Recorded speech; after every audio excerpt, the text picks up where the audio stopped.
Geek Therapy Radio.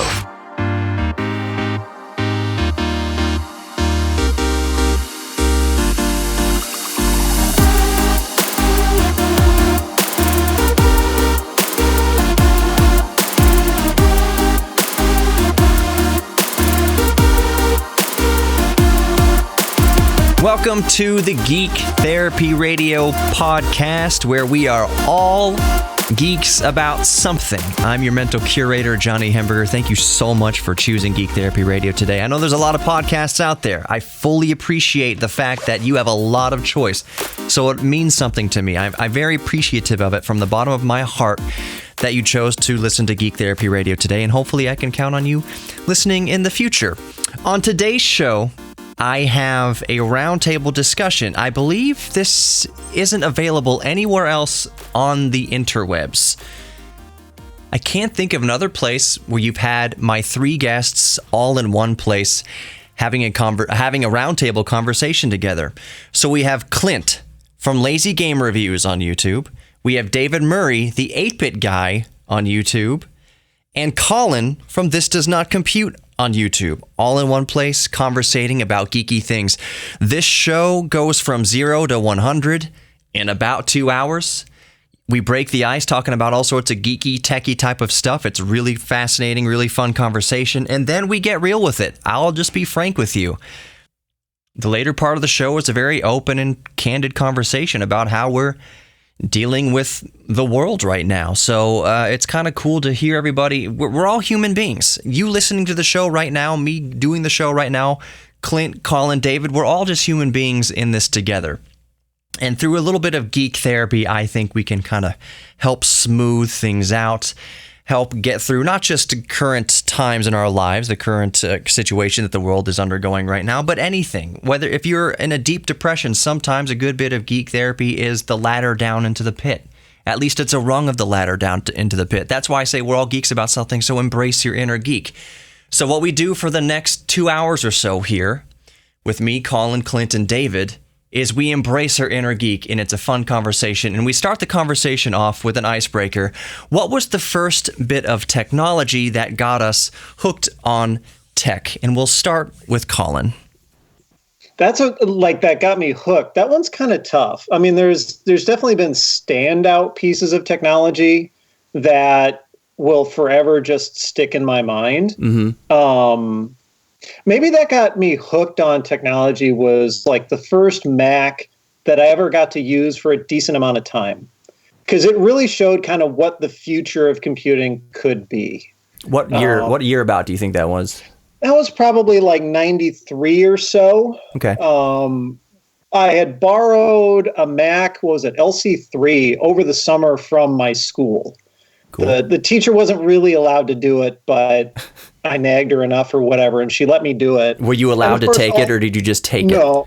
Well, no, I got permission from her, but okay. It took a lot of her saying no before she finally said yes. Mm-hmm. And of course, all I did with it all summer was basically just play SimCity 2000. But previous to that, my computer experience was just like Apple II kind of stuff. Yeah. So to go from that, basic kind of interface to, wow, like full GUI mouse, click on icons, that kind of stuff was just such this big leap forward. I don't think I'll ever forget that. So that's one piece of tech that stuck out with you and really kind of changed the way you thought about technology and maybe life. Just how people would interact with technology going forward. It was so much easier to use than what had come previously. With the CLI kind of stuff, you need to have certain level of knowledge to use it. It's not necessarily like self-explanatory if you were to sit down in front of one of those the first time. Yeah. But with the Mac and with Windows, of course, as well, you could sit down in front of it and, maybe you need a little bit of coaching as to like, this is the right way to hold the mouse. But beyond that, you could kind of figure it out on your own. Yeah. So I realize I'm not really, I went out of order right off the bat. That it should have been. Wasn't going to say anything. Clint, I know we were all thinking of it. But Clint, so the question goes to you. What do you think? And this is a tough one. I know for we four here, that it's a really tough question. I already know what I have in my mind, but Clint, what do you think? What was the first tech? Could be a game, just something to do with technology or retro tech that really just was the first thing to capture your imagination. I'm going to go with something totally different here and go way back and go with one of the first tape recorders I ever had. Ooh. And it was, I don't know if it was the very first, but it was the first one to really make me think, I don't know what's going on, but I'm super intrigued. Yeah. And it was this awesome, like 1970s reel-to-reel tape recorder. Oh. It was massive. I was like 6 years old and was just given access to this reel-to-reel tape machine that the church was getting rid of. Yeah. My dad, was involved in that. And he was just like, hey, you like tech things, I guess, or what, I don't know. Here's a thing, because I had messed around with like little tape recorders before, but it was this reel-to-reel one with these nice like 7-something inch reels, and it was really fun to just mess around with it and break it constantly and try to figure out how to, constantly go back and re-edit myself and string the tape through the mechanisms and figure out how to clean it and repair a little. What is a capstan? What is a tape head? And I was just intrigued by the fact that there were so many little mechanical parts that you could physically see and look at. Right. And at the same time, you had this what felt like magic ability to just record and edit yourself and go onto as magnetic media. It didn't make any sense to me at all. But it was just pretty incredible at the time. I wore that thing out. I wish I still had it. Or the tapes even. Do you still have a reel-to-reel? I don't. That's one thing that I've been looking for a very long time now. And now after watching like so many videos on the reel-to-reel machines, I have a very specific list of one. I would either want the exact crappy one that I had or a really nice one.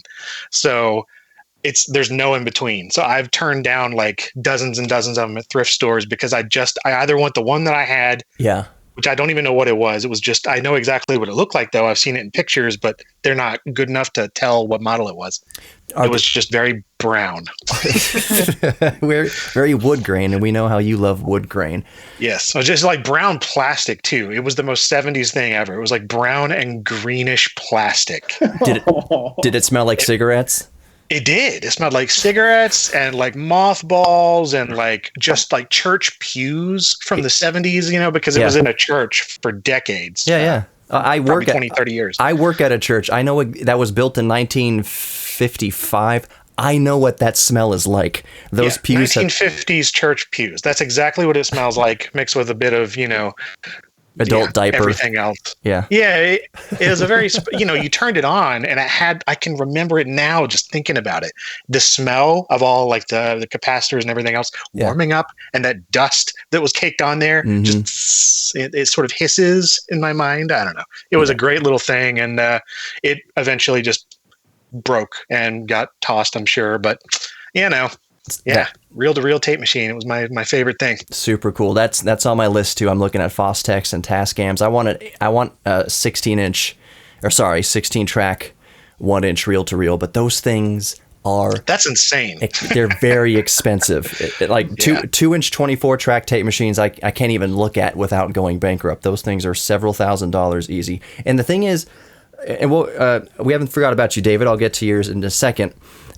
But when I went to sound school, I had to learn how to calibrate all 24 of those channels of a tape machine using the high tones, the mid tones, the low tones, and bias adjust every single card in the tape machine. And the rest of the class hated that. They thought it was tedious and horrible. So I was always the first to volunteer. I will spend all day back here calibrating the bias for this 24 track tape machine, because I find that geekily therapeutic, perfect for Geek Therapy Radio.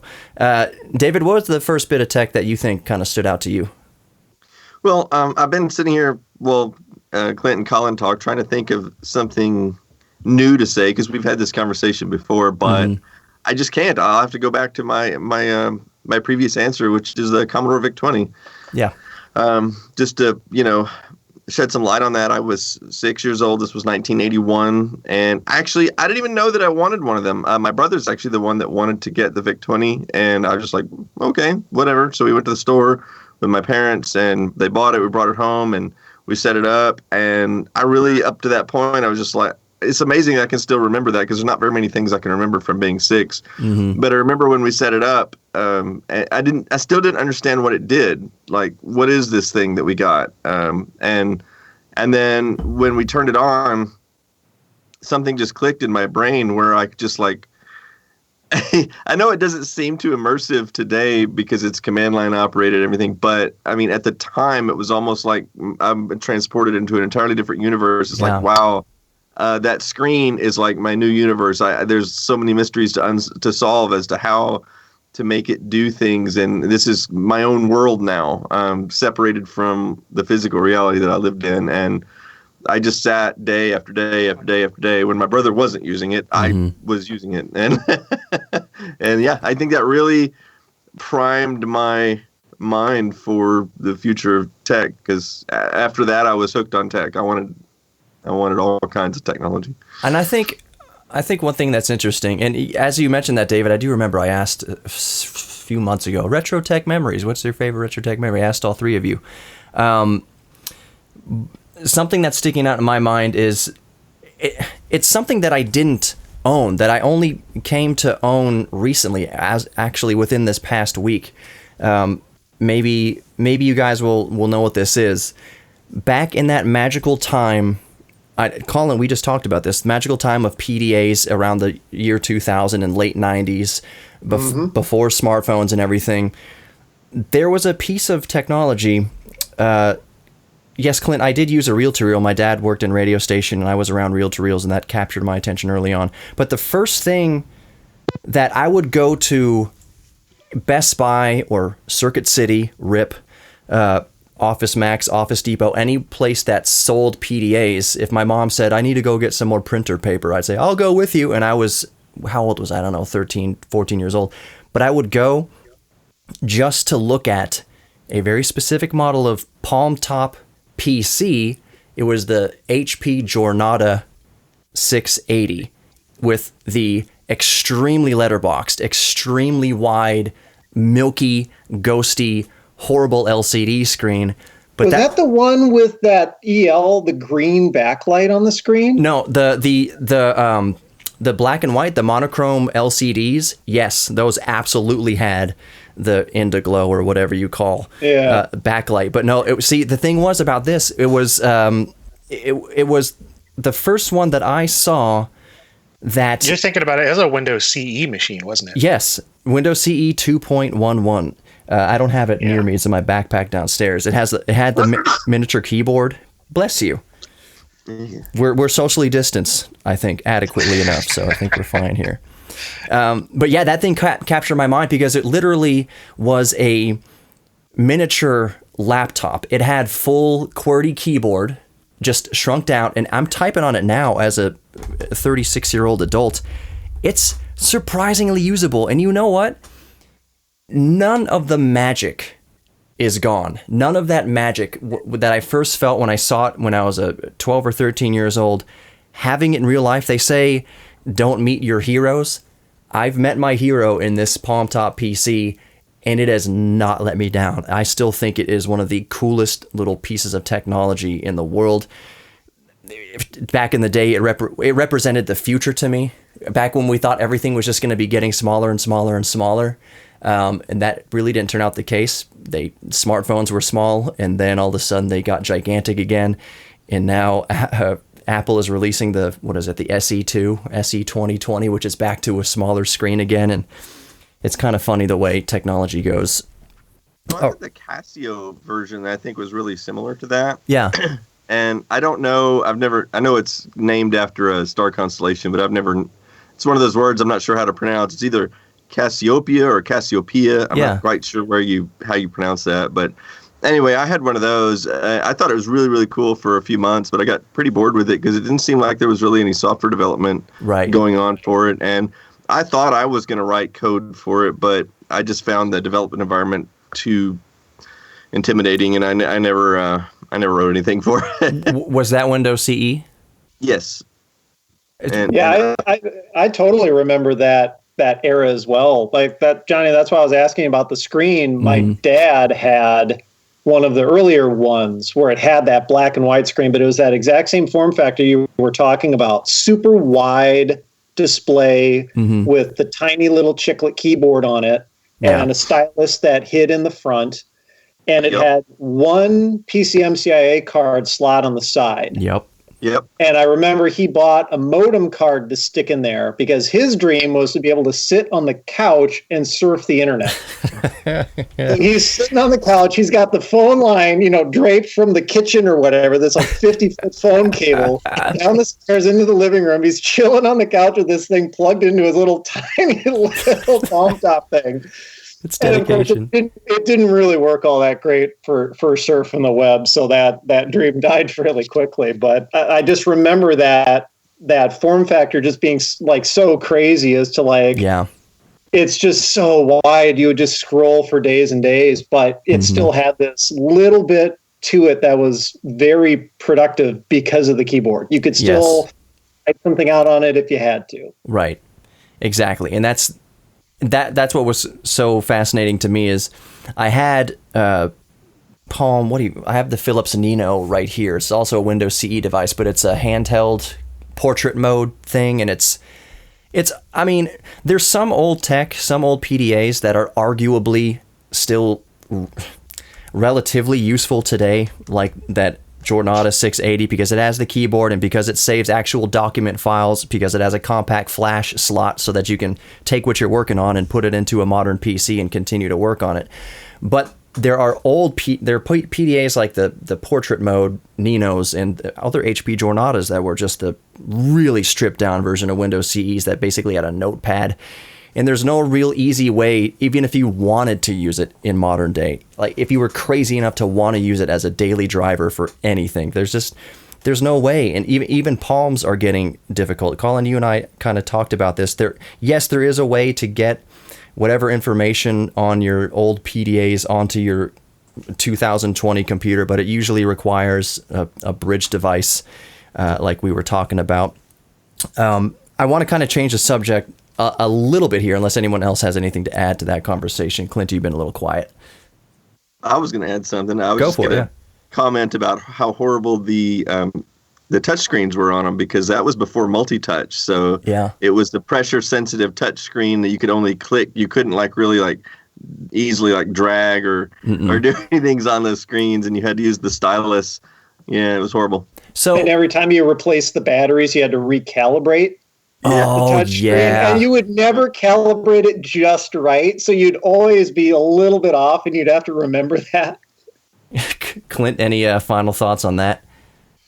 No, I pretty much agree there. I mean, I just covered that IBM WorkPad Palm PDA not too long ago, and that was a similar sort of experience, being like, wow, this was useful for about 3 years, wasn't it? And then after that, I mean, it moved on so quickly. It's like, why would you even bother? I mean, even writing things in, there's a tiny little window below the display where you could write in graffiti. And that was the only writing system on that for inputting text, unless you wanted to try the little pop-up keyboard with the millimetered letters. So no, there's just no reason at all to use that except just out of sheer craziness and curiosity, because even getting things on there, finding the original Palm files, all of those PRC files for the programs and apps and things, good luck finding those. And when I did find them, they were always for later ones or ones before it or something else. It's like, it wasn't for this resolution, it was for the monochrome one, or no. There's so many little variables, and it seriously is this tiny little point in time, just a couple of years where it was relevant, and nobody cared before or after. It's what it represented. It's the future that it represented. And I vividly remember in middle school and high school being made fun of for having my Star Trek tricorder. No one understood why I was carrying around this device. Only business professionals had it. I was such a geek for having it. And I said, mark my words, within the next 10 years, you're going to be an outcast if you don't have one of these things. This is where phones are going. This is where internet's going. This is where it's all going, into your hand right here. So just so you know, when we're seniors, or when we're in college and you're sitting there with your smartphone or whatever, BlackBerry, I'm gonna point back to 8th grade where you called me a dork for having this thing, and now you'd be a dork not to have this thing. Okay, so the next question that kind of popped in the top of my head, I know all four of us are extremely, almost concerningly interested in vintage technology, which is not a bad thing, but it's just we're an odd group here in the best way possible. I think it might be interesting for people to know what we're working with for as daily drivers. So when you're interested in retro tech like we are, that usually means we're pretty up to date on the bleeding edge of technology. It's not like, Clint, you're not shooting videos on an old 1999 point and shoot that uses a floppy disk. We're in the modern age. Not anymore. Not anymore, but we did, exactly. Yeah. So I'm going to go around and say, what is everyone's current... We'll start with this, and I'm sure the question's been raised before. I would assume everybody's video editing PC is probably their most powerful computer that they own. Maybe if you have a gaming laptop or something like that, but let's go around this time really in alphabetical order. And I think that's Clint. Clint, okay. what's your what's the most modern PC that you have that you use day to day in the specs? Most modern one. It was let's see, I guess I got it put together about a year ago. I mean, it's just a compilation of things that I've been upgrading for years. Just sort of made it in a I don't even remember what it was. Is it wood grain? It's been so long. No, actually, I don't really do wood grain in my day-to-day life. That's more of an online like persona at this point. I made a joke about it so many times, and then it's like become a thing. Everything has to be wood grain. Cars so it's actually not wood grain. So if you get the Tesla Cybertruck, are you going to wood grain it? I have one in order, and I don't think I'm going to debrand the whole thing wood grain. Yeah, right. Now, I actually really like, speaking of that, my main computer is a brushed steel. It's just a very basic case. I'm trying to, fractal design. It's one of those fractal design cases. Cool. So it actually looks like an industrial refrigerator is kind of how it's a massive, massive case because I wanted to have, a billion drives and all the things in there. But yeah, it's like a Core i7 something. It's got the 8086K CPU in there because 8086. Right. I had to have one of those, but I really just made it to be as fast as possible when I built it and as quiet as possible because I have it in the same room that I do all of my recording and everything. So I just have massive amounts of fans. I didn't want to do water cooling, so it's got these just gigantic fans as big as my head and stuff inside there. And yeah, there's like a couple of 2080 cards, the GeForce RTX things. Like it's pretty darn capable. Oh yeah. But it's kind of has to be because I'm doing everything and, it's all 4K 60 FPS stuff that's 100 megabit per, whatever video. So second, that's been the big hassle is trying to keep up with the video as I continue upgrading my cameras and everything else. It's not just the storage, it's just the bandwidth at all. And, I'm thinking about upgrading it now because that's a couple of generations old at this point. So, yeah. Okay. Well, Colin, what are you working with right now? Well, the newest computer I have is not actually the fastest. Newest is probably my ThinkPad. What I actually edit on is my 2017 27-inch iMac. Okay. I'm one of those Final Cut users. That's fine. It's pretty much maxed out. So it's the i7 7700K. I bumped it up to 32 gigs of RAM. I'm editing off of an external 8 terabyte SSD array connected through Thunderbolt 3. Right. And that pretty much eliminated any sort of performance bottleneck just because of how efficient Final Cut is. As long as I've got background rendering turned on, it'll eat up 4K all day, no problem. What GPU's in there? It's an AMD 480 something or other, 8 gigabytes of video RAM. I don't know. I can bring it up. It probably doesn't matter. Whatever. It works. Radeon Pro 580, excuse me. Okay. So not the newest, but it was one of those like, hey, for an extra $50, I can upgrade when I buy the machine. Yeah, why not? I'll probably get another couple of years out of this machine, to be honest. I don't really have any complaints with it. Right. David, what are you working with? I guess I'm going to be the odd one out here. Please. My actual like desktop computer that I do video editing on is actually a Mac Mini from 2011. So it is 9 years old. It's got 16 gigs of RAM, but I've just had no reason to upgrade it. It just works. It does everything I need. I run Final Cut on it. It's as fast as I need it to be. Actually, my newest computer is the one I'm talking to you on. I've got a MacBook Air that I just bought about a year ago. And the only reason I bought this, I can tell you a funny story if you want to hear it, about when I went to Portland Retro Gaming Expo. I trying to think it was the last time I went or the time before last, but I had an older MacBook that I used to bring with me, and it only had DVI or VGA, and that had not been a problem at any of the conventions that I'd gone to. And when I got to this one, you know, you only get like 5 minutes to get up on stage and get ready, and all they had there for me was an HDMI cable, and I'm like, I can't use this. Everybody else in the world has always had VGA, including that very convention the year before. And I'm like, sorry, that's all we got.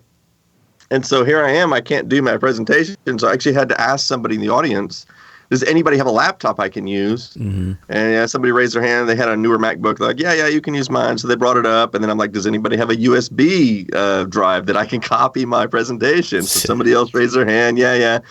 So we get it up there and we hook it up, hook the projector up. Everything's working, and then the battery dies on it because he hadn't charged it, and it was like 1%. And so we're like, oh, well, let's plug it in. Oh, guess what? They don't have any electrical outlets up there on the stage. So then they're like, well, gee, we found us a 100-foot extension cord or something. You know, we're on like 15 minutes late here already. They bring up the extension cord. It still won't reach. And then somebody from the audience says, hey, I've got one of these portable power brick units. I have no idea what they were bringing that convention for. Yeah. So they brought it up there on stage. We plugged it in. Finally, like 20 minutes later, we get like everything working, and I do my presentation there. They shut the lights off on you. And and I was the last person to go that day. I think my presentation was like at 8 or 8:30 in the evening or something like that. So there were a lot of the other people that worked at the convention had gone home already. So anyway, after that, I'm like, I guess I'm buying a new laptop because I want to have HDMI for the future. So that's the only reason that I even have this newer MacBook Air, was because of that. Purely out of necessity. Yeah. So do you use it often? Or are you using it every day? No, I only bring it with me when I travel, and I use it for Skype because it's got a really good webcam in it. And that's about it. Oh man, that's perfect segue into something. Okay, can we talk about webcams for a moment, especially in laptops? This has been I don't know why I'm so passionately angry that webcams in laptops still suck for the most part. Now they all suck, but the best webcam I own is it's built into the Microsoft Surface. Like Colin, you did a video recently on on a used Surface, and used Surfaces are great. I don't know if I can recommend new Surfaces, but once they go used and they're deeply discounted, they become just wonderful god tier type machines. And one reason I think that is because of all the laptops or tablet convertibles that I've used, the webcam and the speakers, but mostly the webcam is decent in my Microsoft Surface 2. And the question is, with how great cell phone cameras are, smartphone cameras are, 4K 60 frames a second, 4K 120, up to even 8K ridiculousness, just sheer nonsense 8K with a tiny little sensors. Seems silly to me. But the point is, webcams and smartphones can see like the footprints Neil Armstrong left on the moon, yet the webcams built into $3,000 gaming laptops are sheer potato, just horrible potato. Now, I've heard the argument made over what is Tech Linked? Is it Tech or Linus Tech Tips? Linus Tech Tips, but he has another channel where it's like Tech Quickie or something. Yes, Tech Quickie, and he addressed, or whoever the host was, addressed why aren't webcams good enough in laptop cameras, and he said it's because they use the USB bus for the webcam, which I can understand that. I mean, that makes sense to me, but at the same time, that's still no excuse. You can still get the Logitech whatever I'm using for the Skype webcam is still miles better. This came like 7 years ago, miles better than what's in my $2,000 gaming laptop. Way ahead. So why can't we, and this is kind of rhetorical, maybe I'm only speaking for myself, but is anybody else bothered that, especially for content creators who might want a decent camera in their video editing laptop, that you'd have a video editing laptop with a potato camera? Why don't you think we have better cameras in laptops? And I'll start with Clint again, alphabetical, if you have anything to weigh in on this. I'll be honest, today is the first time I've used a webcam in about a half a decade. So I literally installed Skype for the first time since 2015 today. I feel honored. Yeah, I have no input at all. Like, I've never used a webcam for any kind of creation at all. So I'm just on my MacBook Pro here, and it's fine for me for right now. But this is probably the first time I've ever used it. So here's a question for a fresh mind to this. Would you find a high quality 4K webcam, I mean, that's as good as the one in your iPhone, good as the one in your Samsung Galaxy, whatever, would you find that useful for filming in a pinch, like at a coffee shop, maybe if it's good enough to get something quick, or maybe do a shoot somewhere? Would you find that useful at all? No, I think the angle is horrible. Even right now, I can't stand it. I think it's awful. On top of the screen, on the bottom of the screen, doesn't matter. I don't like that. I've never liked that, so I've just never used them. And even when you have a little detachable one, like I used to have one of those Logitech 1080p ones like a decade ago, and even that, it was just like, whatever. I would just rather set up a tripod and, like a little jellyfish mount with my phone. I've done that in many, many, many videos. Yeah, and that makes total sense to me. But a webcam on here, like it's sort of a last resort for the sake of convenience for exactly this type of thing. And honestly, every other meeting I've had over the past month or two, or however long this has been going on, has been on my phone. This is the first time I've done this because I wanted the audio of the headset. I don't know. I don't really. It doesn't matter to me one way or another. I didn't even think about the webcam when I bought this MacBook. So I may be alone in this. Colin, do you have anything to add to that? I was thinking about that when I was working on that Microsoft Surface review / retrospective, whatever it was. And I think the deal is, obviously the answer is they do it to save cost. Right, yeah. Right? Because a good camera module costs more money than a really, really cheap one, which they keep using. I think their reasoning behind it is because the majority of people use the webcam on their laptop for real-time communication. It's a relatively small percentage of people who would record a video for later use with the webcam, where you will actually then notice the quality. Right. So I think because it's mostly web conferencing kind of stuff, they figure maybe quality doesn't really matter so much. And there's also a bunch of other factors in play as well. Like maybe your internet connection is crap and it's getting all compressed down to hell anyway. That's true. The best camera in the world isn't going to look very good if you've got practically no bandwidth to use it with, and you're breaking up all the time or whatever. Right. Evident on the news right now, you got all these people, you see politicians and celebrities with the most awful things. Yes. Their connection or their webcam or whatever.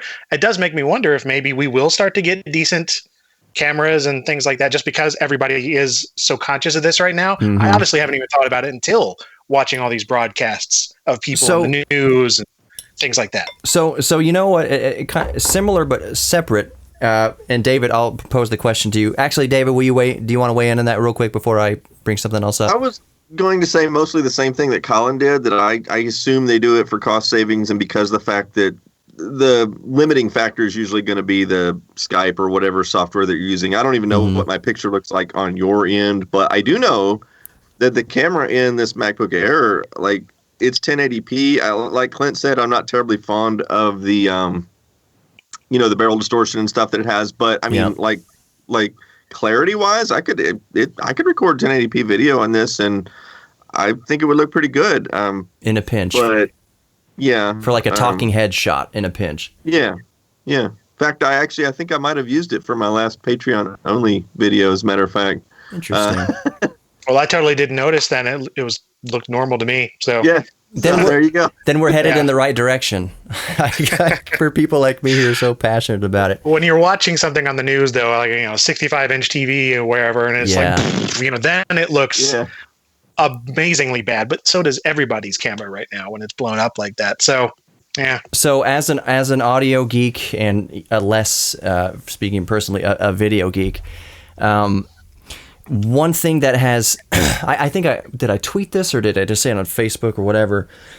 But my thought was, it's really funny seeing talking heads that earn six figures, $1 million a year, looking straight up amateur when they have to do it from home.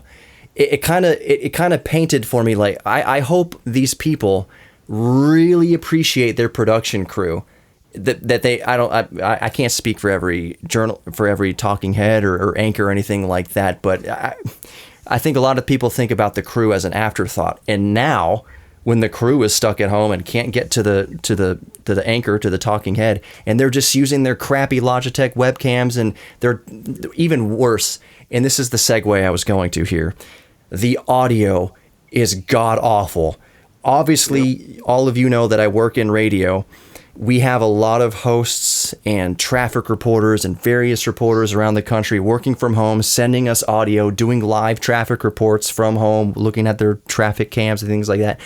The audio is horrific and embarrassing for any media outlet. And it's this kind of self-quarantine stuff has painted the picture of just how it maybe inept is a strong word. But ignorant. You would think that these professionals would have something as a backup in their home to give you a better picture and at least have a decent, USB like Yeti microphone or something to capture decent audio, instead of let's go to this person who makes six figures for CNN and they're talking into their god awful trash laptop microphone and it's all horrible. But yeah, so I'm using a laptop, but I have this is what I'm talking into. This is my little snowball. The blue snowball. So yes.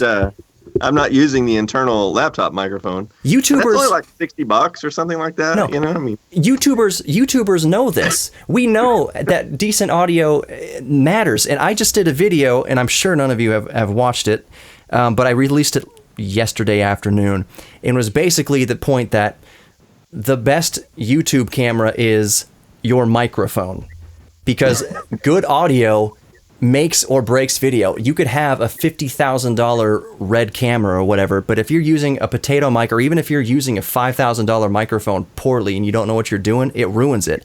That using a crappy webcam, a crappy 480p, 360p webcam, but you're paired it with a good microphone and you know what you're doing with the audio, that video that is in 360p or 480p looks better when it sounds better.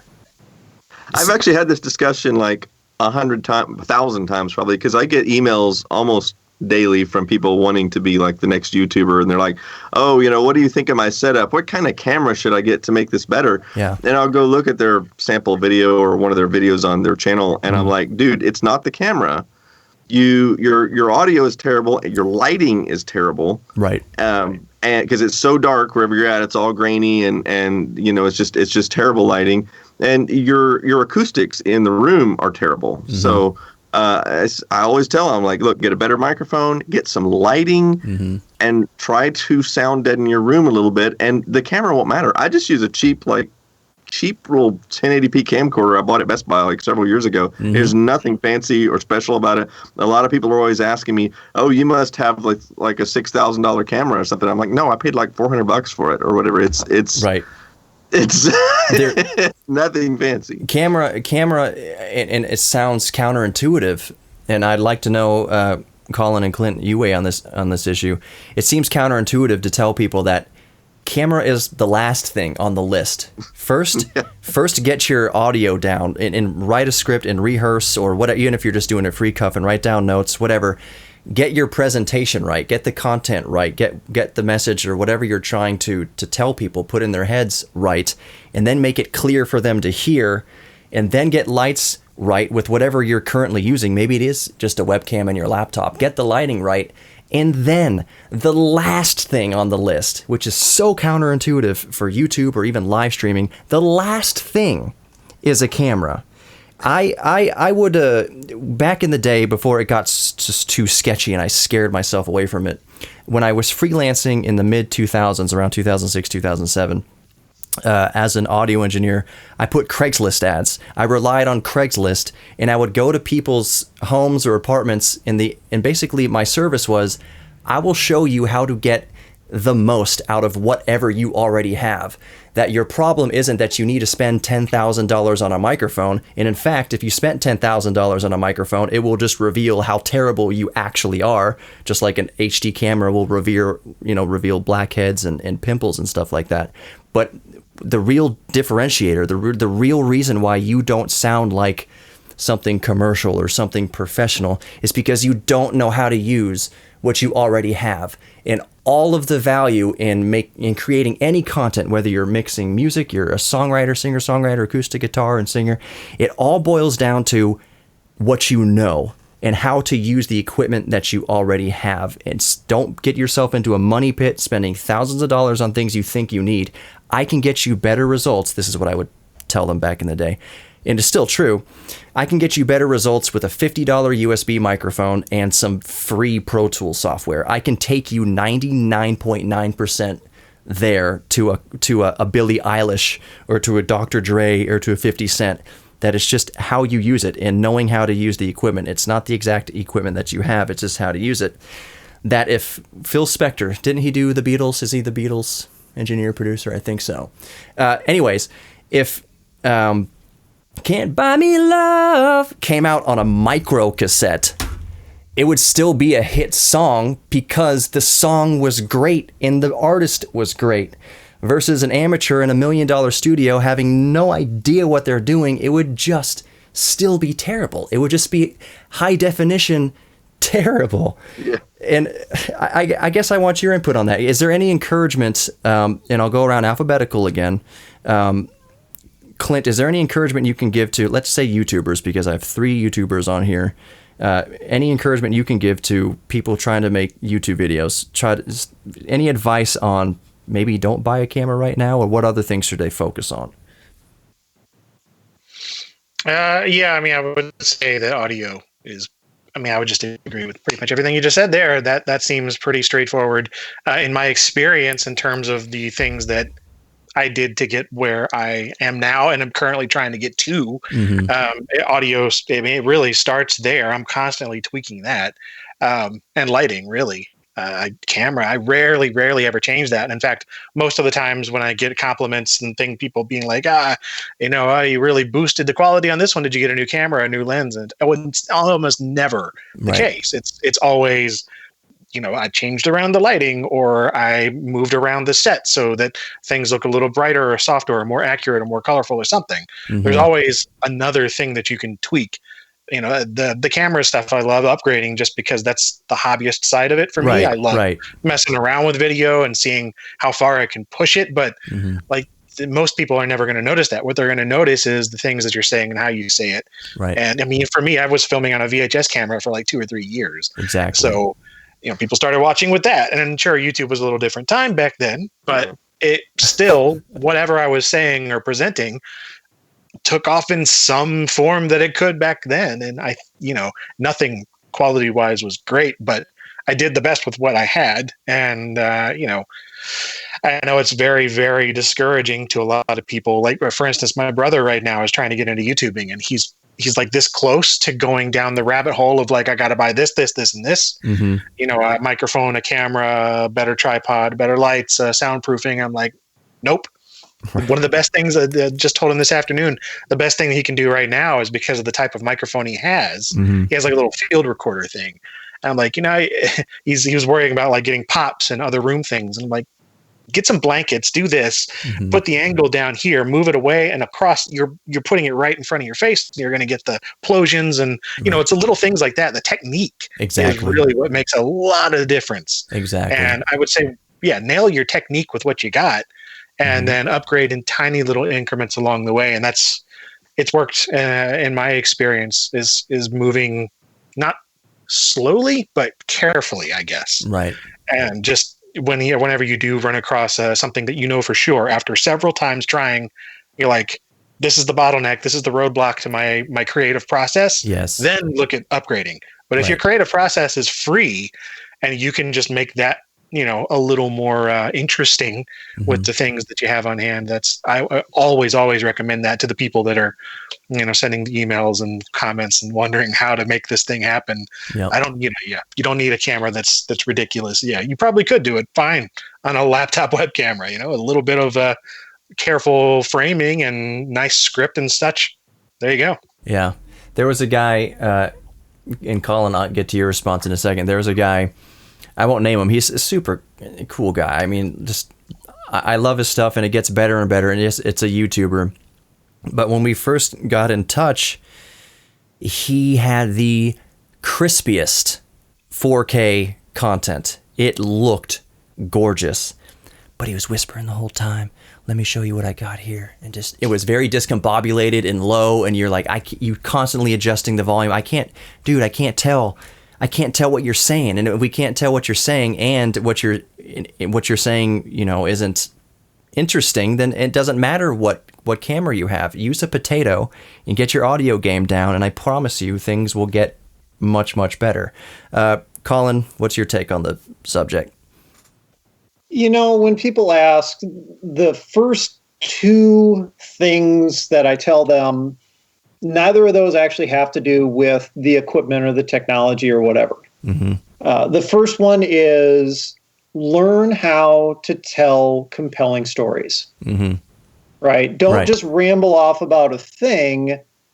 Tell me a story. Get me hooked in at the beginning and want to stay until the end of the video. Right. Because otherwise you're giving people like this promise of a good video, and then at some point down the path, they realize this isn't what they signed up for, and they bail. In which case, then, why are you wasting your time? Right. So figure out how to tell a story in a very kind of natural and conversational way that gets people to want to stay with you through to the end with a satisfying conclusion to that story.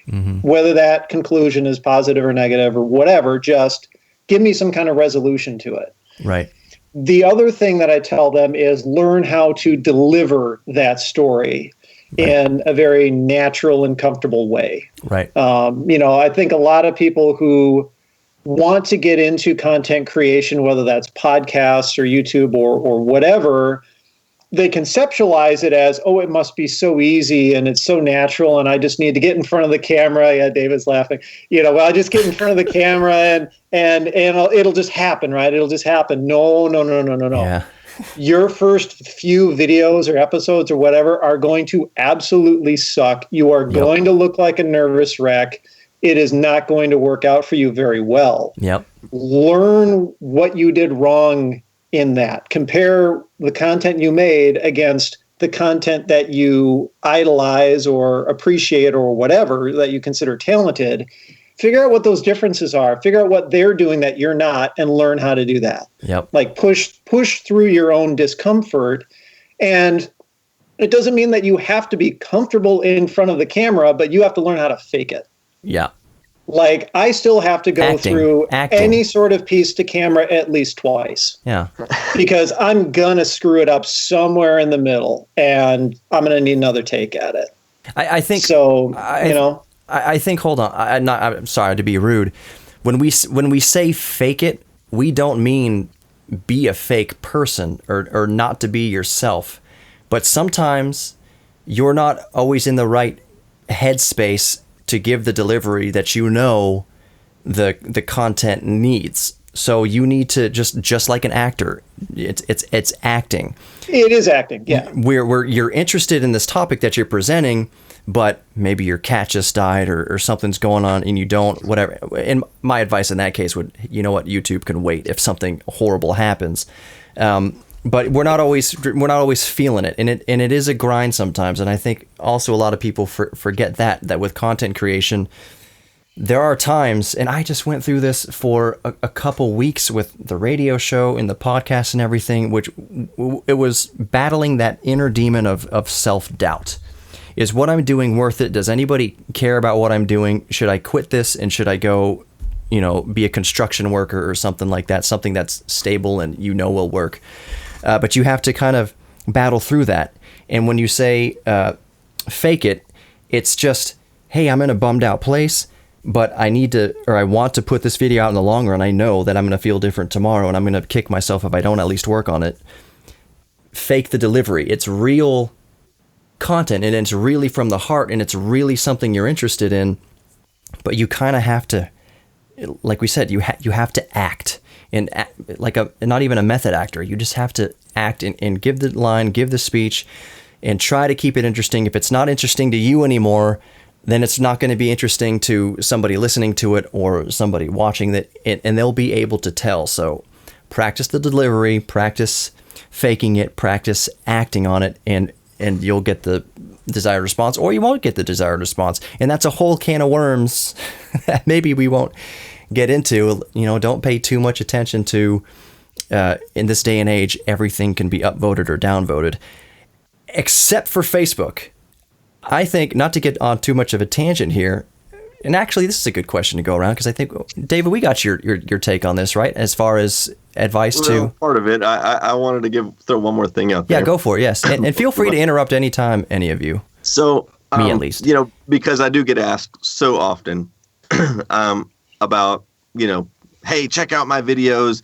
Will you just give me a shout out on your channel, because then I'll have 1 million subscribers too, because I'm going to make videos just like yours. And I get that so often, and so I go look at their video, and the number one reply that I've really learned to give this last couple of years, just everything that Colin said was absolutely true, but I think the simplest reply I've learned to give people is time. Mm-hmm. Like, how long did you spend on that video? It was a 5-minute video. It looks like you spent about 5 minutes making it. Right. And so I let them know that, hey, you know what? My videos on average take 40 to 60 hours to make one 15-minute video. Mm-hmm. And I let them know. I said, you know what? Sometimes I spend 4 or 5 days on some of my longer videos just writing the script before I even do anything else. Right. And so, if you're not spending that kind of time on the videos, don't expect it to be successful. And so that's my number one piece of advice to those people. Unless that's totally true. Yeah. Unless you're like filming somebody falling off of a porta potty or something like that. Sure. those kind of fluke things. But I remember I sent you a video last year or something, David. I was like, oh, you were busy with something. I was like, I got this Commodore 64, and you were very diplomatic about it. You're just like, it's not in the kind of vein or the style of. I was thinking about that just earlier, but I didn't want to say anything about it. It's completely fine. It's still one of my personal favorites, but I completely understand. I mean, I'm in this business. I know how it all works. It can't hurt to ask, but I totally understand. It was kind of more of an artsy. I did drone shots of the DeLorean and stuff like that, driving around, 80s car, 80s computer, blah, blah, blah. But you're right. It's not in the vein of 8-Bit Guy. And that's kind of my next point here is I've only been able to watch, in terms of YouTube, my channel grow from my own perspective. I'm going to probably hit 3,000 subs tomorrow, actually. But I remember when it was 0 not that long ago. And the whole point, the common thread is you're going to find your brand, and you have to stay, and only the individual can answer this for themselves and find it for themselves. Stay in the vein of whatever brand you've created for yourself, persona you've created for yourself, kind of the flavor of your channel, so that if one video is about audio is the most important thing to YouTube, and then the next thing is about my fishing trip to Lake Tahoe, no one's gonna know. And I think that's one of the things that growing channels especially have to keep in mind is, David, I'm sure if you put out the next video you put out, or Clint or Colin, anything, and it was just, hey, here's a cool fishing rod, that there's a lot of your audience that will, there's probably some fishermen or fisherwomen in there that will find it interesting. I think bigger channels can kind of get away with every once in a while, just putting a little spice of here's something a little bit different. I have not forgotten about Commodore 64s. I have not forgot about IBM 5150s. But here's something neat for a couple minutes that I found to kind of test the waters. I do that about once or twice a year. I try to put something a little different out, like on electric cars or something like that, and I get pushed back on it sometimes, but I'm like, yeah, it's just the one video. Next week it'll be the normal stuff again. So. Right. And and I know all four of us know Techmoan over there in the UK. I don't think what a lot of even his subscribers realize is that when he puts out that cool reel-to-reel video, he's put out 5 or 6, reviews of dash cams and other little cameras and stuff, that the meat and potatoes of his channel is actually that kind of the consumer reviews of, well, mostly of dash cams. Well, it's not anymore. It used to be. That's how he started. Right. But yeah, he doesn't really hardly do those anymore. So he's pivoted to more just the... He's pretty much the obscure audio format guy now. Yeah. That's, at least for the last year or two, that's been his real interest. He still occasionally will do something camera related, but that's now kind of the oddity. Right. Yep. And So... But I don't know, John. I think I know where you're going with that, Johnny. Mm-hmm. I would say you have to be... I wouldn't say you have to be true to your brand. I would say you need to find and be true to your voice. Mm-hmm. Right? The way that you deliver, the way you write your scripts, you, I think, would get more latitude within certain reason covering different topics, as long as they're at least somewhat related to each other. True. Than you would if one week you're doing, a nice, well-researched, well-paced, well presented piece to camera, and then the next week it's running around with a selfie stick. Hey guys, let's go do some crazy stuff. Like parkour. Yeah, that's too big of a shock, I think, for a lot of audiences. I think though, once you get an invested audience, and I've been told this numerous times, that they become interested in you as a person, right? And so occasionally you can throw that personal story in there. Like, for example, when Clint did the video on going to E3, to be honest, that's something I actually don't care anything about and would never want to go there. But because it was him, I enjoyed watching just to see what Clint did when he went and traveled and did something. Just like a lot of people found, or at least I think they found my video of me going to Germany that I did interesting, just because they like watching what I do. Right. Clint? Yeah, it's definitely a matter of finding a way to extend the parts of yourself that are already there to the audience that doesn't know that they want that yet. And so you have to find some sort of way to tie it all together, whether it is just your personality. Some channels can get away with just personality. Some can get away with just being like retro tech in general. I think Techmoan does a pretty good job of that. Yeah. And then, I personally do try to center it. I don't really know what on anymore. It used to be mostly just retro computers, but before that it was Sims stuff, and the Sims people got mad when I moved to computers, and then every time I do a Sims thing, computer people get mad. And so, I'm constantly trying to recenter myself and not lose myself in what I think other people want versus what I know parts of the audience will want. And I definitely think I've made some mistakes over the years in terms of accidentally segmenting my own audience. So it's something to be conscious of. I wish I knew this before, but having done this for so long, you constantly are trying to readapt and, make sure that you don't lose what you already have versus grow and find new people that just don't know that you're a thing yet at all. And you don't know which of your, older videos are going to appeal to that, and which of the things that you still want to try that like invigorate you personally as a creator are going to catch on at all. And, how much of that matters versus how much of it is just kind of fun. Right. Or, in my case, it's something where I've tried recently to sort of consciously split it off into different channels. There's a lot of little side projects that I do on my secondary channel. Yeah. The Blurbs channel is just all about that. Here's a thing I'm into today. I won't be into it tomorrow. I wasn't into it last week. This is today. Yeah. Look at this thing.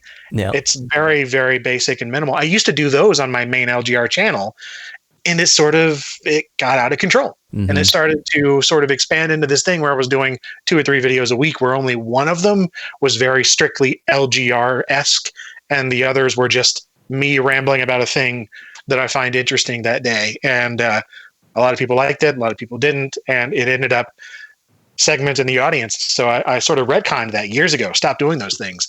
And it's not that I stopped doing them in real life. I just had to sort of curate my own ideas and output. And it's kind of enjoyable actually to have that secondary outlet to just this is out of my system now, because I felt like I needed to say something. And so it's out, it's gone. I can put it out of my mind, and I can focus on the things that I actually feel that the core audience wants and that I think the algorithm will like. Right. And so it's that balance on the main LGR channel, and what that is constantly evolving. I don't really feel a need to hold to any particular topic, but I do know that there are specific topics that people expect every so often. Right. So I just try to kind of revisit them personally. But yeah, as far as balancing all of these things, I can't do it. I don't know. I'm always trying to figure it out. So I know we're kind of running out on time here. David, you made a critical point there, and perhaps the most critical point was that people subscribe to you. If we're talking YouTube or podcast or anything like that, people subscribe to you, the human being, you, the person, so that when Clint talks about making a grilled cheese sandwich, there's a big core audience there who are really interested in that because it's Clint, and it's kind of it's a more personal attachment to Clint.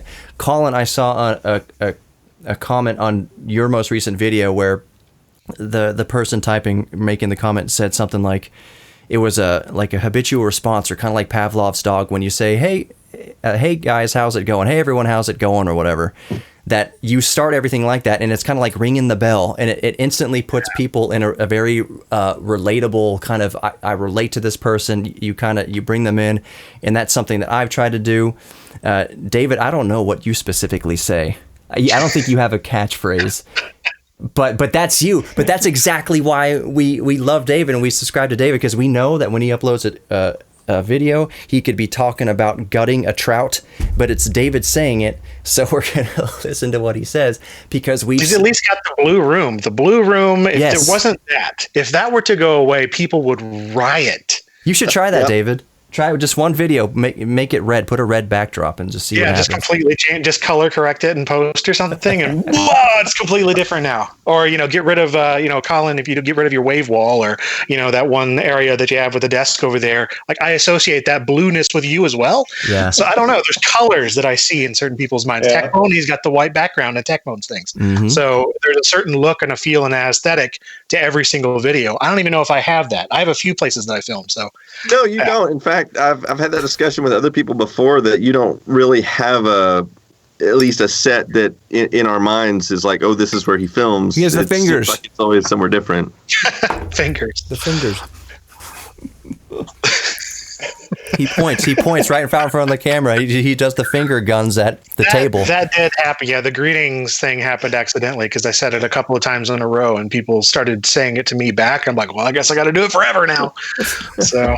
But that's kind of helpful when the community says something like that. It's kind of helpful because you're kind of trying to search for this thing that makes you unique among the ocean of what's out there. So if people catch on and start saying greetings or hey guys, it's Colin or whatever David does, I don't even know. But if he can find it's his blue wall. If you can find that one relatable thing that people gravitate to, if they see see the blue wall in David's thumbnail, even if it's like 4 pixels of it behind a keyboard or something like that. Oh, that's an 8-bit guy or an 8-bit keys thing. It's going to be David Murray talking about something, and I want to hear what David has to say. There's some familiarity there, and I think that's just as critical as anything else. Something familiar, especially, and I'm sorry guys, I know we're going a little past an hour, but especially in modern times, familiarity goes a very long way towards comforting the spirit and comforting the mind. Would you say, I don't know. Yeah, go on. I just, it's kind of related, and it's something I just popped into my mind that I don't know if I've ever told anybody before. It's kind of funny, but I think Techmoan, it's his voice. Yes. It's his accent. And, of course, he probably doesn't recognize that he has an accent because that's his, native area that he lives in and everything. And his humor. But for me here in Texas, he's got an obvious accent to me. And the funny thing is, when I'm writing my scripts for my videos, I find I do this over and over again. When I'm writing the scripts, I'm saying them in my mind in Techmoan's voice. That's weird. And I find myself doing that. I don't know why. And I'm like, wait a minute. It's not going to sound like that when I record it. It's going to be my voice. But for some reason, when I write my scripts, it's always in his voice. Do a parody. Do what? Just do a 2-minute video as Techmoan, please. I can't even mimic it. I'm not very good at mimicking accents. Try it. Do it right here. I'm putting you on the spot. Say, hello, Governor. Hello, Governor. Perfect. Yeah, that's not really how he sounds, though. I know. That was a stereotypical Cockney accent. And Techmoan, if you're listening to this, I apologize. Even though I figure you have a sense of humor. But I've tried to get Techmoan. I've tried to get him on the show. I haven't bugged him, but maybe once every 6 months, I'm just like, hey, you up for it? He's like, no, he's not really my thing. Reclusive. Yeah, which I respect completely. Yeah. I understand. And I mean, and when I say I respect it, I don't mean like a polite respect it. I mean, like, I know the radio business and the media, and my dad was a local celebrity here, anchorman. I completely respect wanting to have some sort of anonymity out in the world and privacy. I told listeners recently in the last show, I said, hey, if you guys email me during the weekend, I'm not going to get to it right quick because I need to have boundaries and walls around my relationship to the audience and my relationship to work. So if you email me on a Saturday and Sunday, I may not get around to it until Monday. But if you catch me on a Tuesday afternoon at 10:30 a.m., I might respond to it within 5 seconds. It's just where I'm at, and I have to keep these healthy boundaries. So when someone like Techmoan, what was this? Greg? What's his real name? His name is Matt. Matt. Sorry, yes, Matt. I'm sorry about that, Matt.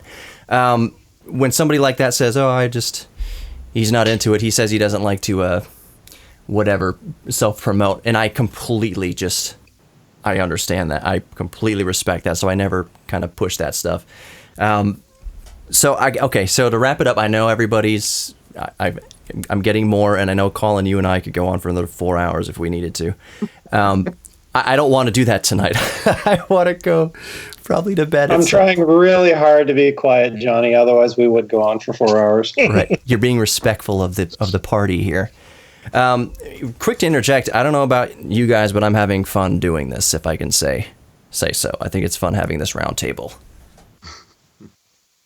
Crickets. Yes, it's cool. Okay, great. Okay, so the last question.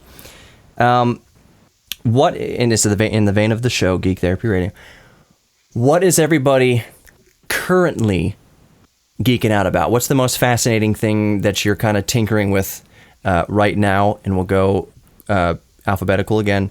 Clint, I'm not saying you have to do a video on this or do anything about this, but what's something that's what's getting your attention recently, the past few days? Just looking around. Or the last thing. Well, the last thing, I mean, I just did that over there. Man, I did a video on that. I don't really know. I mean, like, I've got like 10 or 15 different things just stacked up over there. I guess one that I was really into this afternoon, I was just doing a lot of research on this thing called the J mouse. It's a mouse. What is that? Sort of alternative, an input device that goes. It came out in 1993, sort of as an alternative to the IBM TrackPoint. but it's literally the J key on your keyboard that you press down and it turns into a mouse nub, and it doesn't work very well at all. It's kind of terrible, but it somehow made it onto a bunch of different laptops that saw some pretty wide distribution on through Packard Bell and Zenith and a few others. And there's just something odd about it that I can't stop researching, because it's just one of those things. There's so little about it that I was like, well, why is that? Why have I never heard of this? Why have I never seen this? I love these Packard Bell computers and Zenith laptops and things. I was at Computer Reset and saw hundreds of them, but never saw this on any of them. So I'm like, what is this thing? So it's just sort of captivated me as sort of like a lost point in time of a laptop input device that was there and then it was gone. So it'll probably turn into a video, because I've got a couple of computers that have it, and I just now this afternoon found out that, oh, of course, there was a company in Korea that started selling them throughout Asia, and I've already ordered one. So that's showing up now. And so like, okay, great. Yeah, I just ordered like 3 packages from Japan out of nowhere. So that'll be a thing probably, or it won't. I don't know. I'll get it and it'll be like, I don't care about this anymore. And then it'll go into storage. But it was fun this afternoon. Yeah. And it was not enjoyable to use, but it was fun to research. And that's what that is. The cool. J mouse. That's interesting. And again, it doesn't have to become a video. We're not saying that you have to do anything with it. It's just it's something that was like, oh, this is interesting. I'm playing with a screw right now. And right now, that's my little fidget spinner. Is a screw from my PC case. I'm not going to do a video on a screw or a podcast about a screw. But Colin, what's the most recent thing to kind of capture your attention the past few days? Well, I mean, I've always got kind of my typical content type of stuff going on. I actually took the day off from work, my day job, and I just shot a ton of footage for like a retro computer thing. But the one thing that's really stuck in my mind that I'm 99% sure I am not going to do a video about, even though I really want to, is at one of the sites that I do network maintenance upgrades support for is a theater, and they recently replaced their front of house audio mixer. Johnny, you and I have talked about this a little bit. That's my cup of tea. I'm an old school pro audio nerd. Hell yeah. And even though I don't really do that stuff anymore, I still keep up with the industry and the technology and all that. Yep. The old board that they pulled out is a Yamaha PM5D. And they replaced it with a modern Digico, which I don't blame them for doing. The old board is about 15 years old. Yeah. But I laid eyes on the thing because they had it just sitting down in storage. And I'm on good terms with all the people that work there, the tech staff and everything. And it was like love at first sight because it's huge. You took it? So no, because I'd have to turn it like into my dining room table. How many channels is it? It's a 48 channel board, but it's a big boy. It's digital, so it fits within the space of like a 24 channel board. I was going to say, yeah. Because you get 2 layers is all you get. You can bank it.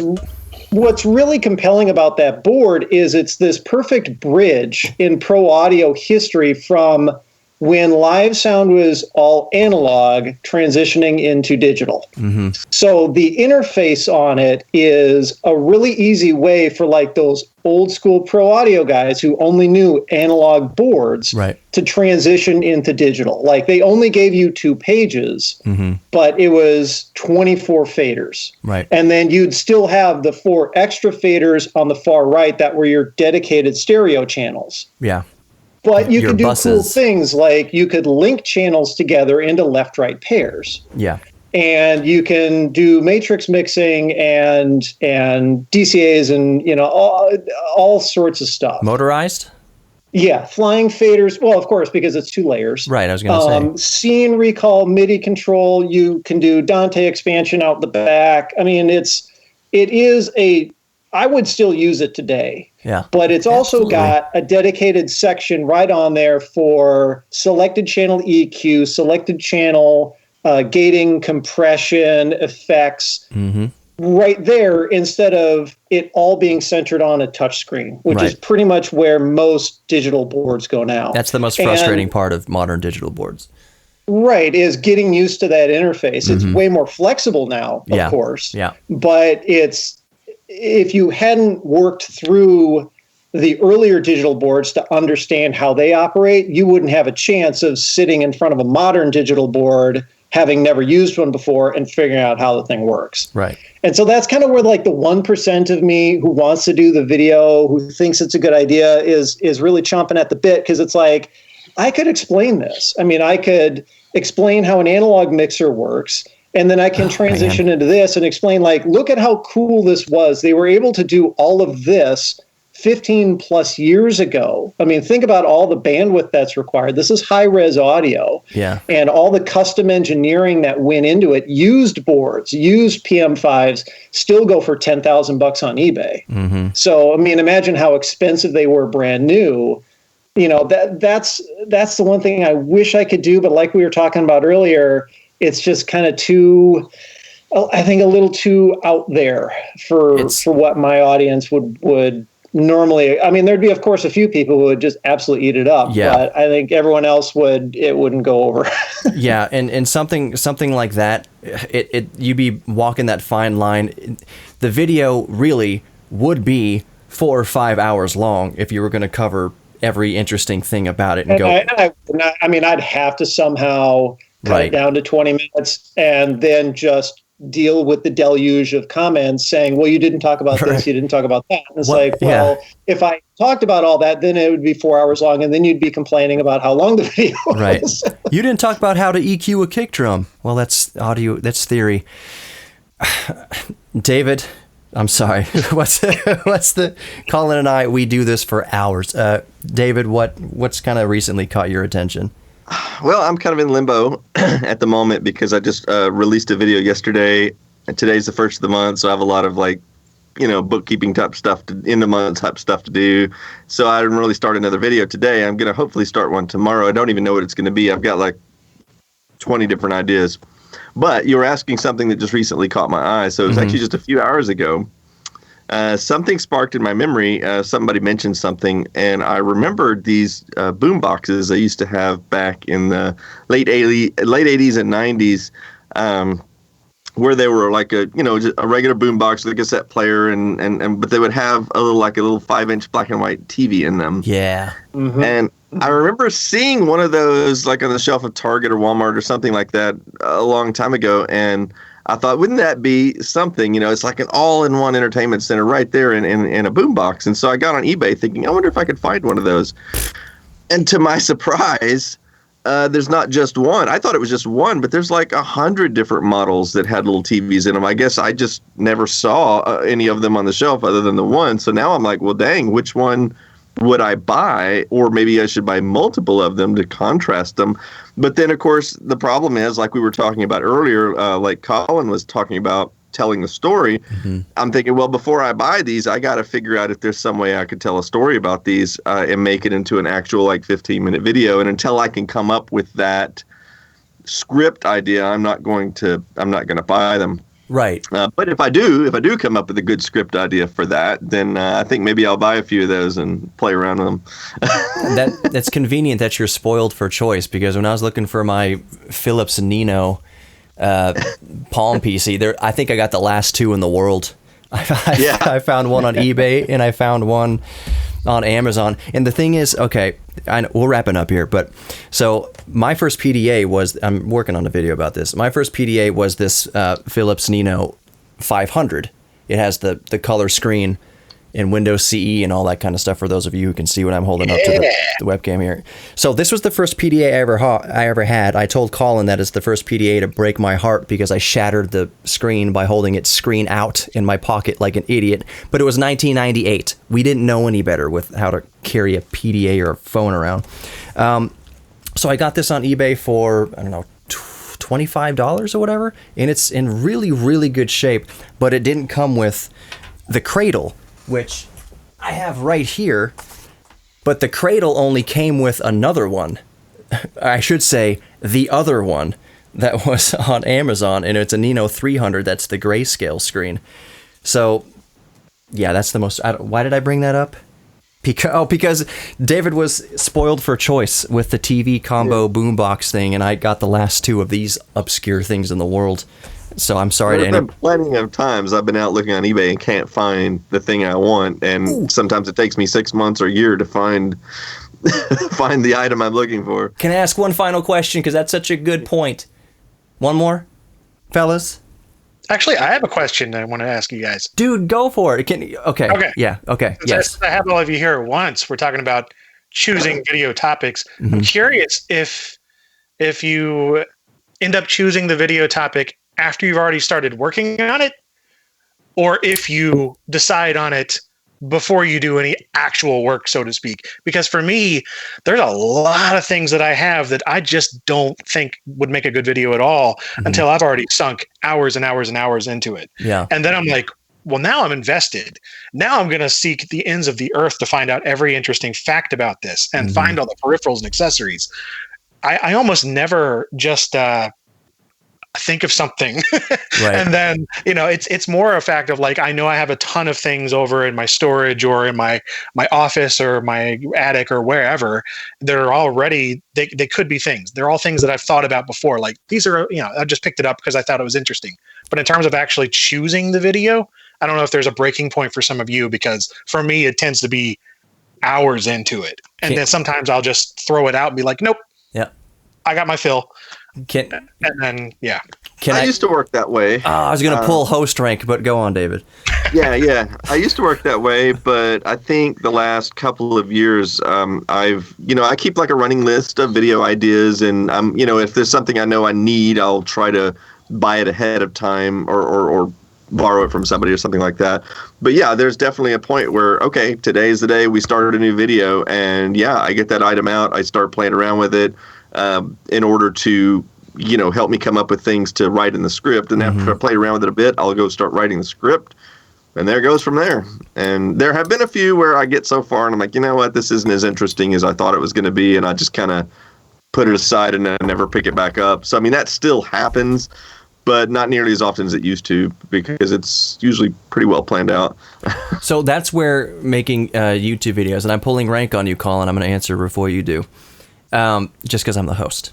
Not in terms of YouTube subscribers. I'll give you a pass this time, Johnny. I'm a little mustard seed. Thank you.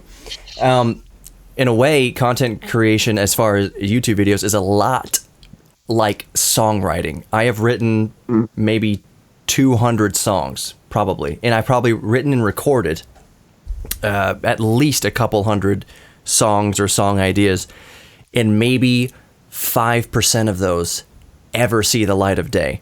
And I will get like 12 hours into the recording process of something, and then just completely lose the steam on it and think, not even I like this anymore.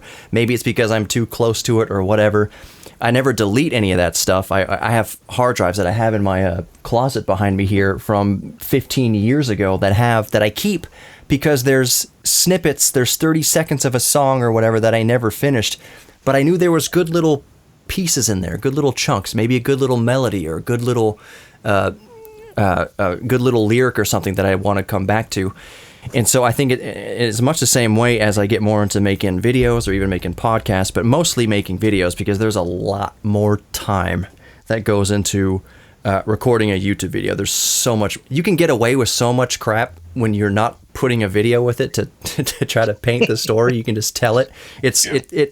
I mean, writing a script and writing a story, that takes time, but actually banging out a podcast or whatever, recording it doesn't take a lot of time. Editing, I'm really good with audio. It doesn't take too terribly long for me. But anyways, back to what David was saying, as far as has anybody else experienced, working on something, or how does somebody come up with their creative process? Maybe they work on a video for a device. They don't know what they're going to say about the device.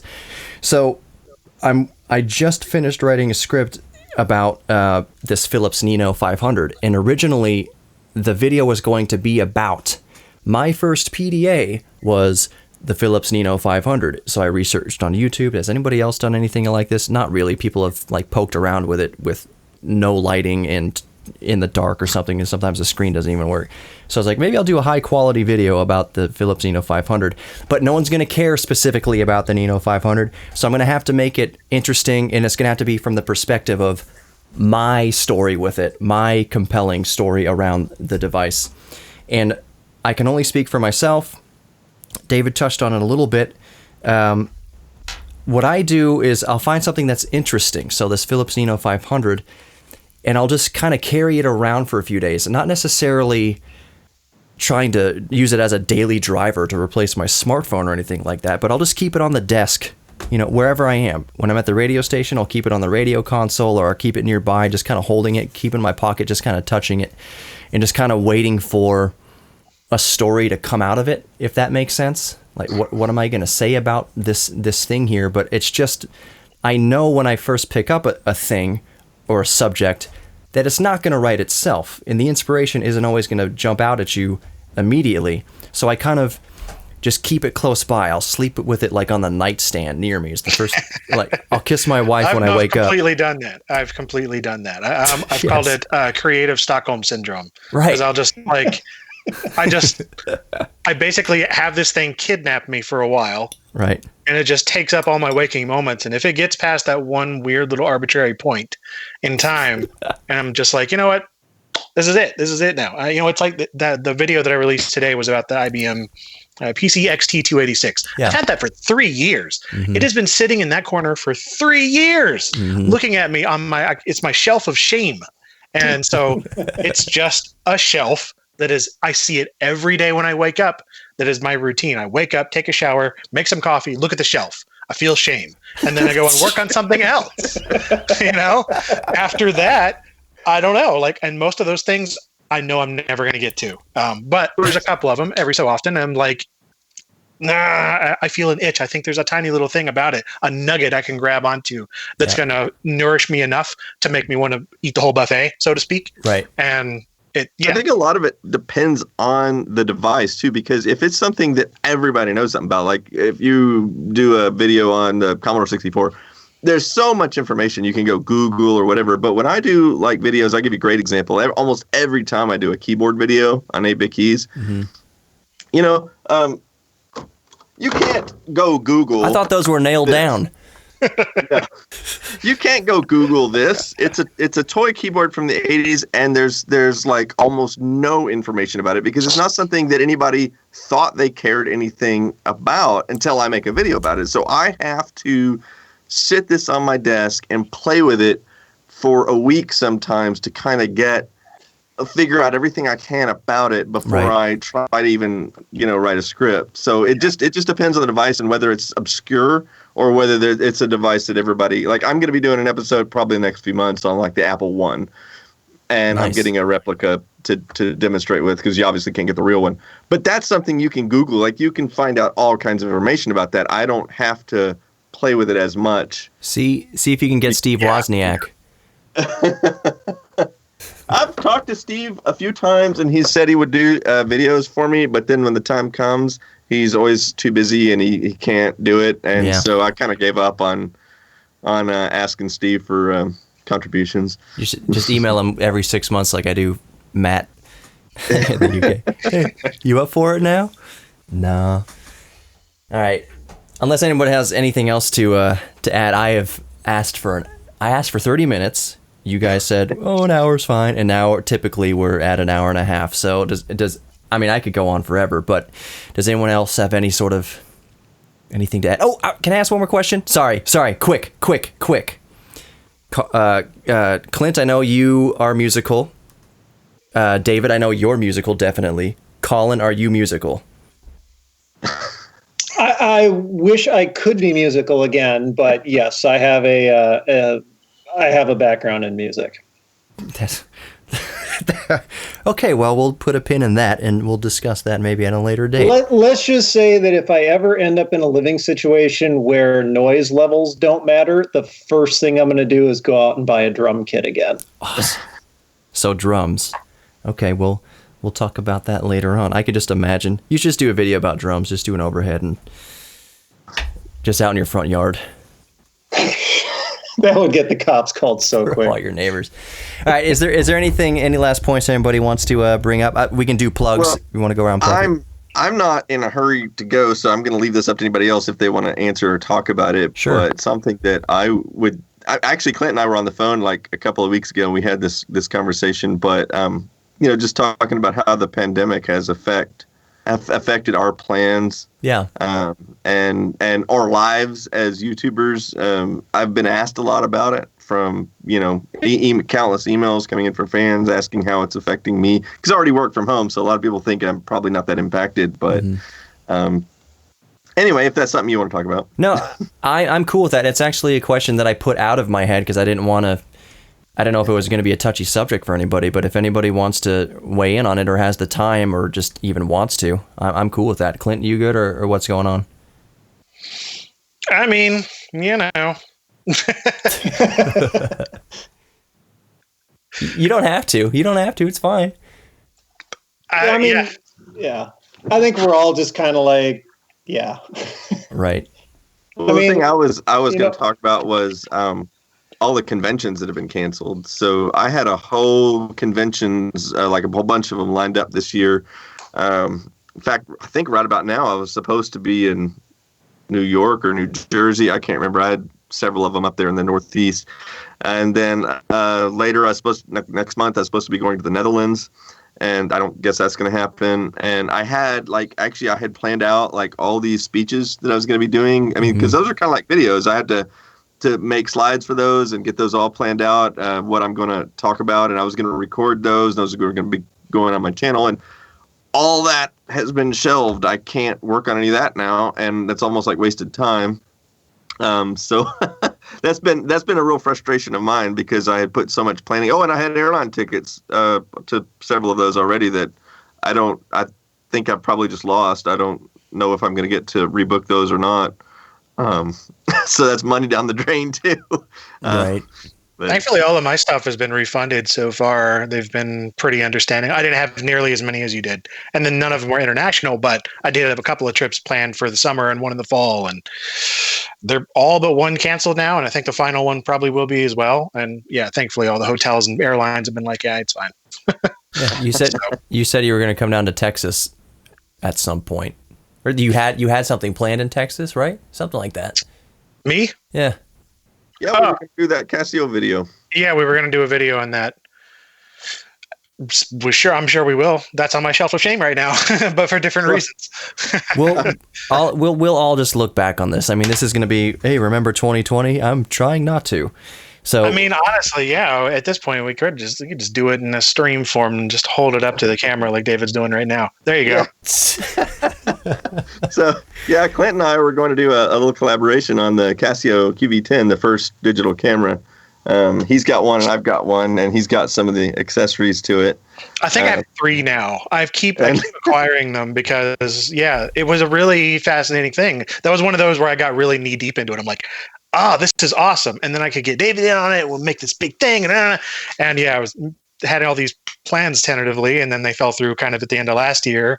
It just didn't work out. And then all this happened. So we're like, who knows? Who knows? We're just in this weird limbo. And I think we could make it happen remotely, but that is I don't like working remotely with anybody, it's such a pain. It's such a pain in real life. Just give it a couple months. Yeah, to do it remotely, it's like, I don't think so. I'd much rather do an in-person thing because then you can bounce off of each other. And yeah. So the way I looked at this is I feel like, because I'm a very imaginative person, I guess, through all of this, I just feel like I'm on a ship in stormy waters. And all it is right now is just, let's keep calm and keep this thing upright through the storm. Like, the focus isn't, hey, let's go crab fishing and add more crab to this boat, add 10,000 more pounds or kilograms or whatever of crab to this boat and weigh it down anymore. Let's just keep everything even keeled, and let's just make our way through it. Keep calm, don't freak out. Let's just keep our eye on the horizon, pick a point on the horizon and focus on it, and just, it's all kind of like damage control. And I know Colin, maybe you're in kind of the same, this boat metaphor. I've been busier than ever recently. Like I have the job, I've still been going into work. I've got essential personnel, whatever, and doing more for the church gig. We're recording the services, and guess who edits all that video together? Me. I mean, they're paying me for it, but still, it's 10 extra hours a week that wasn't there before, all of this happened. So I just kind of feel like yeah, I'm just kind of focusing. The boat's rocking, but let's just, we're still upright. Let's just kind of get through the storm, and then we'll look. It'll be in the back. We'll look back over the, what is it, port? What's behind the boat? What's the starboard? Starboard or whatever. The other side of the boat. I'm looking at the sun, and the other side, the back of it. We got through the storm. The aft. Aft. Aft side of the boat. Aft. That's definitely aeronautical. Now we're geeking out about that kind of stuff. So, Colin, I guess we can finish this there. David, do you do outside work other than YouTube? Not really, no. Sweet. Well, I mean, sweet. Here's the thing. You'd think it's sweet. I'm sorry. I almost put my foot in my mouth. Yeah. It can be extremely difficult. That's one thing I learned freelancing all those years ago is I wouldn't wish freelancing on my worst enemy. It sucked. It was so stressful. But Colin, you're still working. Have things just gotten busier for you, or what's going on?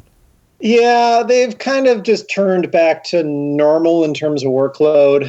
I mean, at first it was, how do we get people to work remotely? And, just kind of the uncertainty of, are people still even going to be able to work? And how do we make all this happen? And, suddenly getting a couple hundred laptops ordered for the people who just had desktops and all that kind of stuff. Mm-hmm. And now it's just projects, like the boss said, and all the projects that we had planned before, we're going to keep going with them. So now, I spend most of my days on conference calls instead of in meetings. And in between those, I'm mashing the keyboard furiously to make all that stuff happen. Mm-hmm. So it's kind of nice in a way because I do still have that familiarity. Right. But I can tell kind of with my coworkers' tone of voice and how they act on calls, that, those calls tend to last a little longer than they normally do. Or sometimes a coworker will call me with a question that they would normally have just chatted me or emailed me. Mm-hmm. They're sitting at home by themselves. They just need to talk to somebody. You know what I mean? And in real life, without this situation going on, we would have just walked over to each other's desks or whatever and kind of done the same thing. Mm-hmm. So there's some of that familiarity, but it's also it's a completely different way of doing it. Mm-hmm. So yeah, I mean, it is nice to have that still there. There's always going to be some level of uncertainty, just like with any job. I mean, YouTube ad revenue is down, at least for me.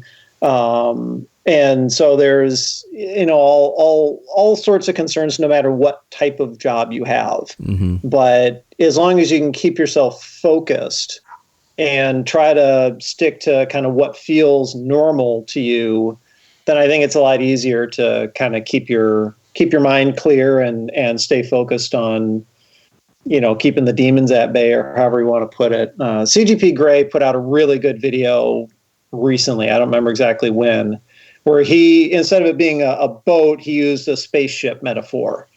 You are this spaceship floating through space, as is everyone else. And he talked about balancing out the mental and the physical, and how, it can get lopsided. You may feel inclined to just want to sit on the couch all day and do nothing. Well, you can't do that. You have to get up and be active every once in a while. Otherwise, your body's going to deteriorate. And at the same time, you're going to lose motivation to do anything else, and your mind's going to deteriorate. Mm-hmm. And it was a very well-crafted video without being overt about the situation. It would apply, if it would have been something that would have worked really well, say in World War II in England, when the bombings were happening and people were afraid, is their house going to get bombed or whatever? Yeah. This would have worked just as well in that scenario too. So, right. So yeah, I mean, it's the same, but different at the same time. Yeah, I'd agree with that. I think it's something that those of us who are still able to maintain some sense of normalcy, maybe we can take it for granted sometimes. At first it's I've gotten much more busy, but then at the same time, the only thing worse than being busy is not being busy. Yeah. That's something that I quickly realized when I freelanced was I hated waiting tables, but at least waiting tables was familiar. and while I was doing it, I could focus on it and not be, at the time I was very, very depressed. So waiting tables, even though I hated it, I was still around people, and it was some sort of normal rock to grab onto. So that normalcy is really, really important. Yep.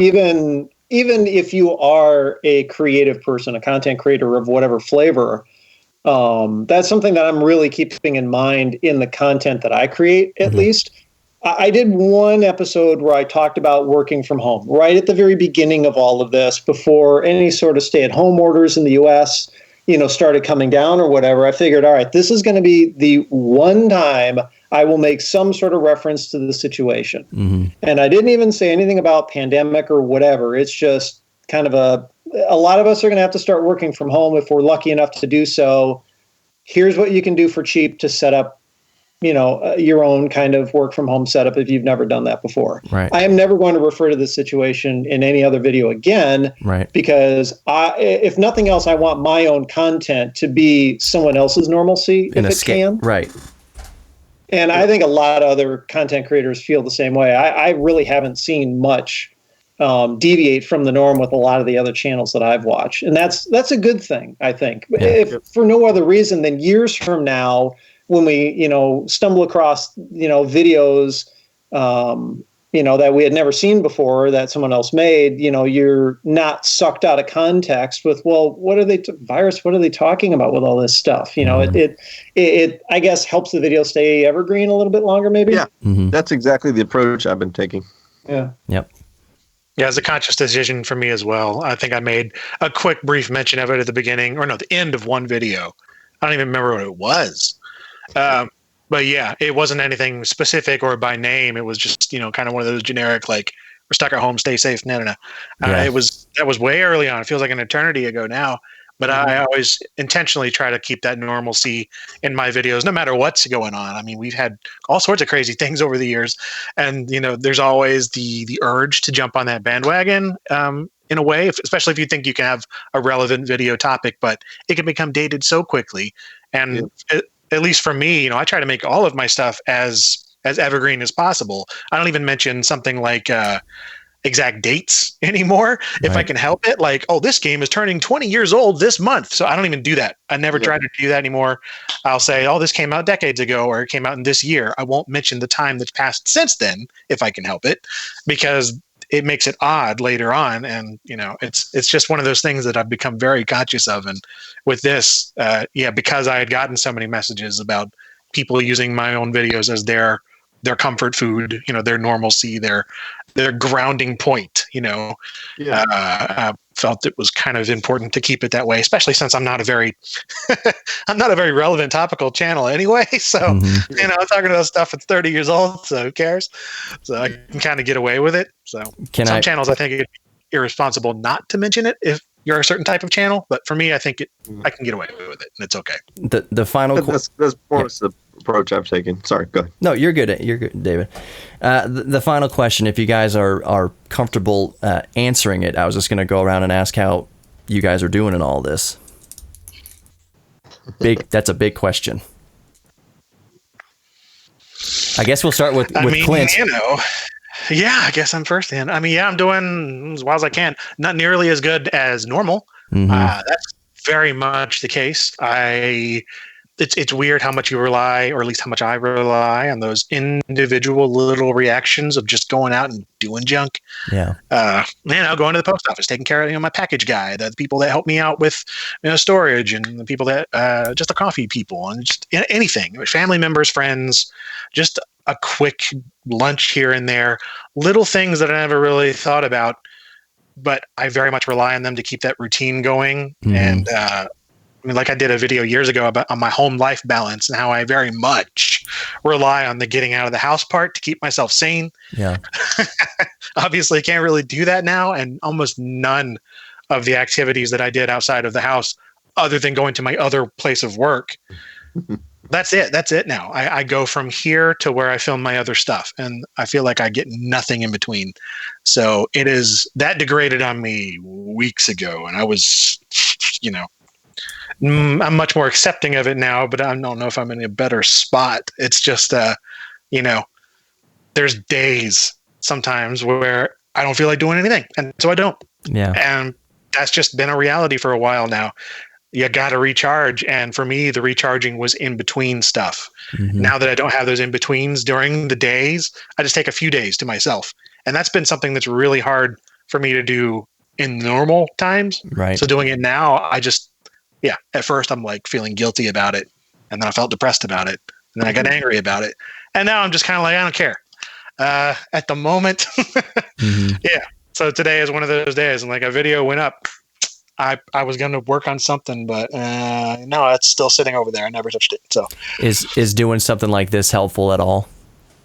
Oh yeah, no, that's why I'm taking you up on these. That's why I took it up a few weeks ago or whatever. I don't talk to pretty much anyone in terms of like, interactive visual audio kind of things. I'm a maybe text a couple times a week kind of person. Yeah.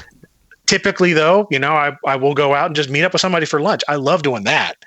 That's more of my kind of thing. I've never quite liked the whole digital whatever. Yeah. But now everybody's doing it, and all of a sudden I've got like Zoom calls with relatives I haven't seen in years. So I would never said yes to that before this. I'm like, I don't know. Yeah. No, I'll see you at the next reunion. I don't care. But right now it's like, oh sure, I'll definitely have taken up more of the online interaction stuff just to at least have some kind of something. It's not really a replacement, but it's cool. Right. It's cool. It's some form of connection. Me and my buddies, one of them lives in Kuala Lumpur. That's literally 10,000 miles away from Houston. We play quarters. So 4 or 5 of us get on Skype here and play quarters with beer. And it usually ends, well, as you would imagine. But just having that kind of, I agree 100% with you, Clint. I'm never one to, there's kind of this saying like, I've been social distancing for my entire life. I have been born and bred for this. Well, yes and no, but you still, I look for. I would say that the people saying that, they've done it under their own control. Yes. Right. There's and they will still break out every once in a while, even though, you could be the biggest introvert in the way that people think of introverts, which I'm not going to get into that because then we'll be here for another 3 hours. Yeah. You're still in control of that. You can choose when you want to do that versus not. When it's out of your control, it's a very different thing. And you may have a little bit of skill in being able to deal with that okay, I know how to be by myself for a long time, but no one can really be by themselves forever. Right? I mean, even the biggest introverts, like in prison, in solitary confinement, they ultimately go insane. And if, nothing else, I hope this whole situation that we're in sheds even more light on like human psychology and how we need to interact and how we can better handle situations like this from that angle. I mean, I think the science from that pathological angle is pretty well fleshed out, why we're doing this and all that. But, if this happens again in our lifetimes, is there another way that we can do it, or how do we change it so that it's less hard on people from that mental angle? Right. I probably personally would have chosen to stay somewhere different, honestly, if I were thinking or knew what I knew now, I guess, because I live alone. I don't have anybody here. Yeah, I got no pets. I got nothing. It's just me living on a little mountaintop making videos. That is normally my thing. And so I venture into town every so often to do that kind of thing, to visit whoever. And that's my routine. It works very well normally. Right. But then when that's completely thrown for a loop and there's no option for anything, like I grew up homeschooled. I'm used to working from home for a lot of things. That was, one of those things that I think made me pretty decent at, starting my own YouTube channel and creating stuff on my own. Cause like, that's how I grew up doing school and how everything else. So, but then even then, there were other family members. There were occasional things where you'd go, just anything, any tiny little social interaction that, taking it for granted. Right. Yeah. If there's one, it sounds so cliche, but this will be a blip on the radar of our lives. It's going to be a significant blip, it's going to be probably one of the biggest blips of most of our lifetimes. I mean, that's all relative. It's not, it doesn't pale. I don't feel the same way right now as I felt, when my brother called that my dad had died at 65 years old. It doesn't compare to that. And for my dad, who was in Vietnam, this wouldn't compare to what he went through in Vietnam. But for a lot of us who have been lucky enough for this to, and I not getting too personal, but this is bad. But there has been worse. But at the same time, there's been a different feel psychologically to all of this versus when my sister became brain damaged or when my dad died or anything like that. This is a different thing. My sympathy here, I can only speak for myself, but I'm sure it might radiate with some of you guys. I feel empathetic, or I have empathy since I'm still working and I'm still going to work 40, 50 hours a week, still doing my thing, where my sadness comes from is like my country is hurting, like my world is hurting, like people around me are more affected than from this than I am, and I don't like feeling or knowing that my own family members or my own friends are suffering with this, that this is impacting them in some sort of way. I almost feel like I want to take that burden for them. Like, hey, don't feel bad. Just put it all on me. I think I'm tough enough. I think I can take it. And I can't do that. That's one thing I've learned in my life is I can't heal everybody. I can't even begin to think about doing that. But that's still, for me going through this, just speaking off the cuff and candidly, that's my biggest point of ache, is that I know other people are hurting through this. So that's my take on it. But again, I'm optimistic. Overall, I'm optimistic. One reason I like reading 1984 over and over again is because I think the dystopian future is fascinating because I don't agree with it. I don't think that's where we're going. I think that I'm optimistic that we'll figure it out better than the dystopian futures, than the Children of Men movies, than 1984, than even Ready Player One. I think we'll get through it. I think that overall, I have more of a Star Trek vision for the future. That's a perfect way to put it. That there will be challenges, but overall, I think humanity will kind of get better and continue growth. But right now, I know for a lot of people, it's kind of hard to see that. And that's where my sympathy lies, is there are people who can't see past today. And today is all that matters. And today is tough. But tomorrow will be better. Maybe if not tomorrow, then the day after. A few months later, it'll get better. So that's what I'm clinging on to. And I know it's cliche, but I think by the end of the year, this will be just a painful memory for a lot of us, but we'll get through it. So unless anybody else, yeah. I guess it was my turn. So go for it. Yeah. It's actually been pretty hard on me. I kind of try to act like it's not, but because I work from home anyway, so that's, a lot of people say, well, David, you should be used to this. But there, some of the things Clint touched on was kind of similar. It's like but that was my choice. Now I want to go somewhere and I can't. But also, I have a wife and daughter. She's a junior in high school, and they're both home all the time now. Mm-hmm. And the days just run together. I used to have privacy during the day to get work done, and I didn't have to worry about, like, when it's time to record or shoot video, like, hey, you guys be quiet or don't turn the TV off or whatever, because I've got to go record. Mm-hmm. I didn't have to worry about that before, and now I do. And the days just run together because used to, like, I knew it was the weekend in my mind, because if they were home, then we tended to do family things a little bit more on the weekend, and now they're home all the time, and I don't even know what day it is. Like from day to day, I just it just all runs together. Right. And I actually have been driving a lot, and it's funny because I actually have to borrow a lot of stuff for my videos. Mm-hmm. Not this last video, but practically every video I've done the last month or two, I've had to borrow something, and I have to drive all the way across town And I drove Clint across the Dallas-Fort Worth Metroplex, so he knows exactly how big it is. Mm-hmm. And some of these people, it's like an hour and 15 minutes just to the other side of town. Because you live in Houston, so it's kind of like that. Yep. If we're going from one side of Houston to the other.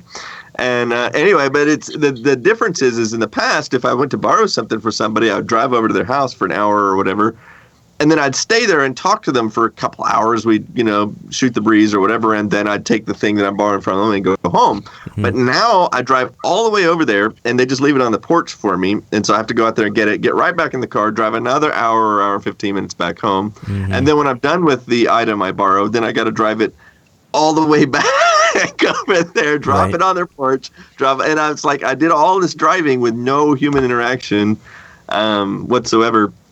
Yeah. And that wears on me a bit too. Yeah. Yeah, finding something to anchor to, especially with that whole day of the week thing, even if it's small, is really helpful.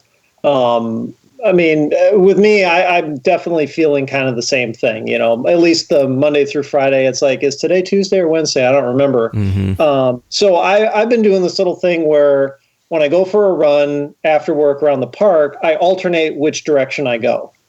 And that helps me remember, so like clockwise is Monday, counterclockwise is Tuesday. Then all I have to remember is which way did I go yesterday? I went clockwise yesterday. So today must be Wednesday, kind of a thing. Well, that's a thought.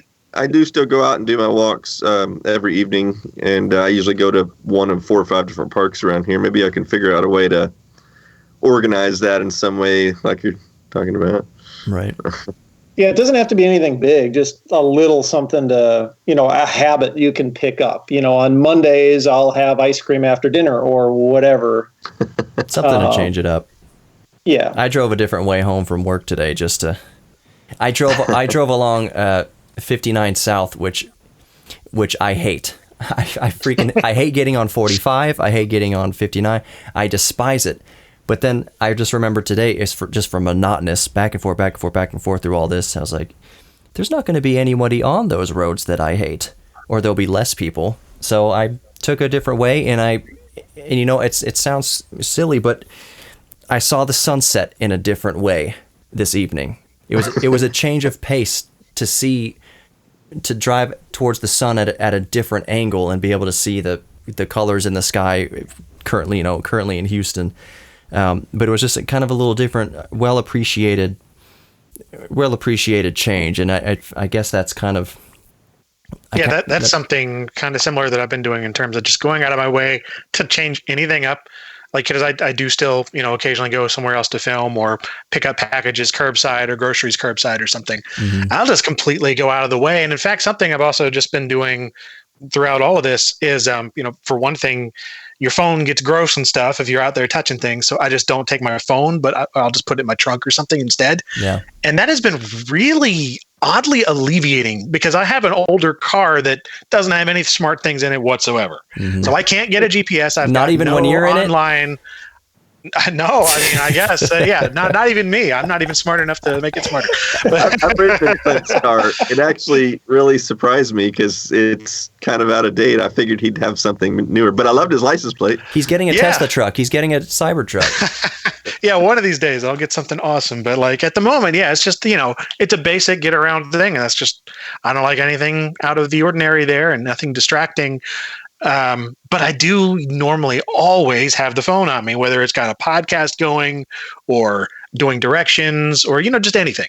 But I've just gotten rid of that completely. And for some reason, I'm finding that I guess I'd just forgotten what it's like to not have a smartphone on me when I'm out in the world. You brought your Palm Pilot? Actually, I haven't done that yet, but I probably should. I did have an old digital camera out there, and I was just taking that around. That was fun.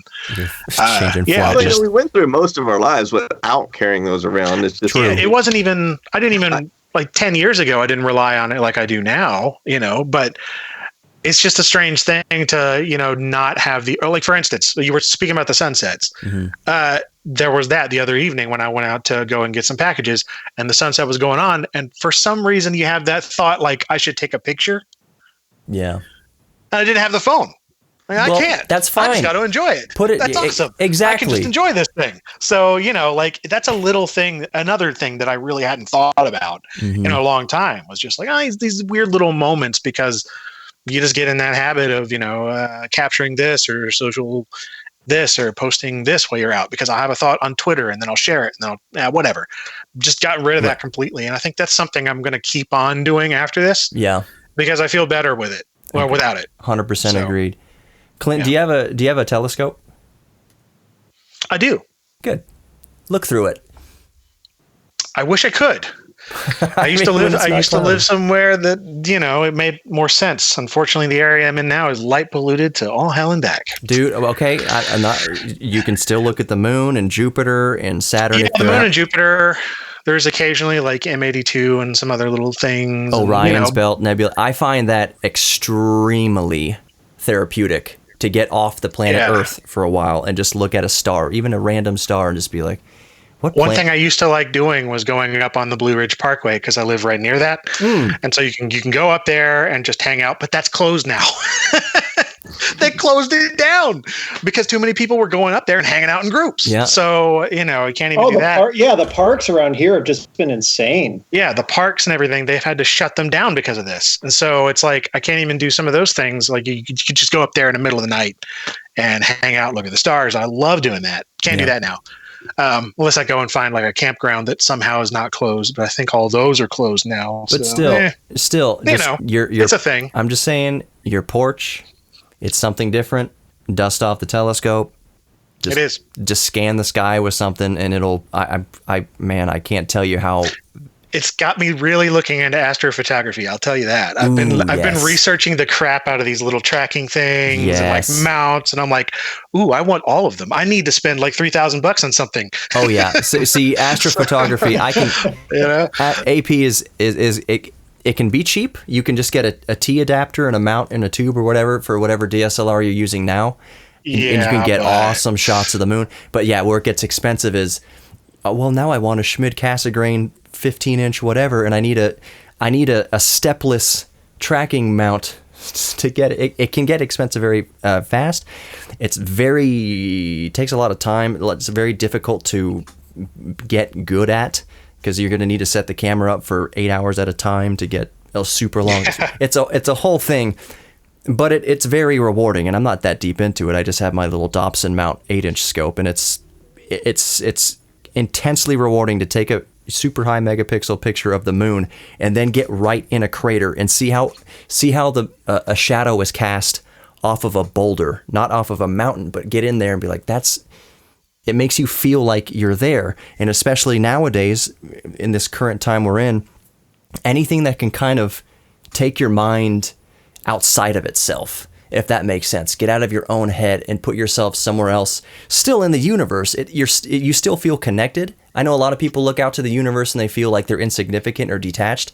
I feel most attached to my world and to the universe and to those around me when I look out into space and realize, how lucky we are to be where we are on a Class M planet that supports life as we know it, and wondering about other Class M planets that might be out there, and then going to bed every night because it's a comfort. It's a quilt for me, watching TNG every single night, just to have Data and Geordi talking, thinking about. I won't give away too many details right now. Actually, maybe I can.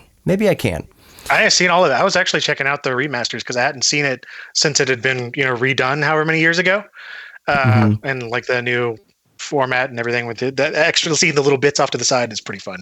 So there's always like little parts of the scenery that you weren't supposed to see before. And I'm like, what the heck is that thing? There's like a scene I saw that were like a bunch of 5 1/4-inch floppy drives and like a board ship. Oh yeah.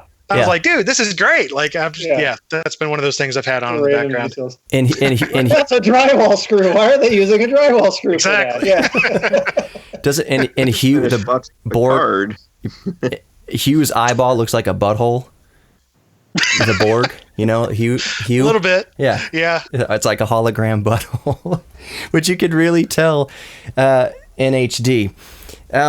Man, I had one more thing, but I forgot it, and you guys have gone above and beyond what I originally asked for. So unless anyone else has anything else, I can go on for longer, but I don't want to put you guys through that. So if there's any final thoughts. I think I'm about done. My little stool I'm sitting on here, the cushion is just, I think, not quite thick enough. I've been sitting on it for 2 hours. So, jeez. Get you one of those DX racer chairs and send one of those over. Tell us all about how your ass hurts. Editing 2 hours of video. And David's sore butt is where we're going to have to leave it. My thanks from the bottom of my heart goes out to Colin, Clint, and David for coming on Geek Therapy Radio, having this roundtable discussion with me. Hopefully we'll do it again in the future. Hopefully you listening will tell your friends about Geek Therapy Radio and join me next time. I put out at least 2 podcasts a week, bare minimum. I used to do 5 a week. Now it's between 2 and 3 a week. All will be revealed as to why that's happening. But thank you from the bottom of my heart for listening to Geek Therapy Radio, where we're all geeks about something. Embrace your inner geek. Share it with others. Please know that you are worthy of love.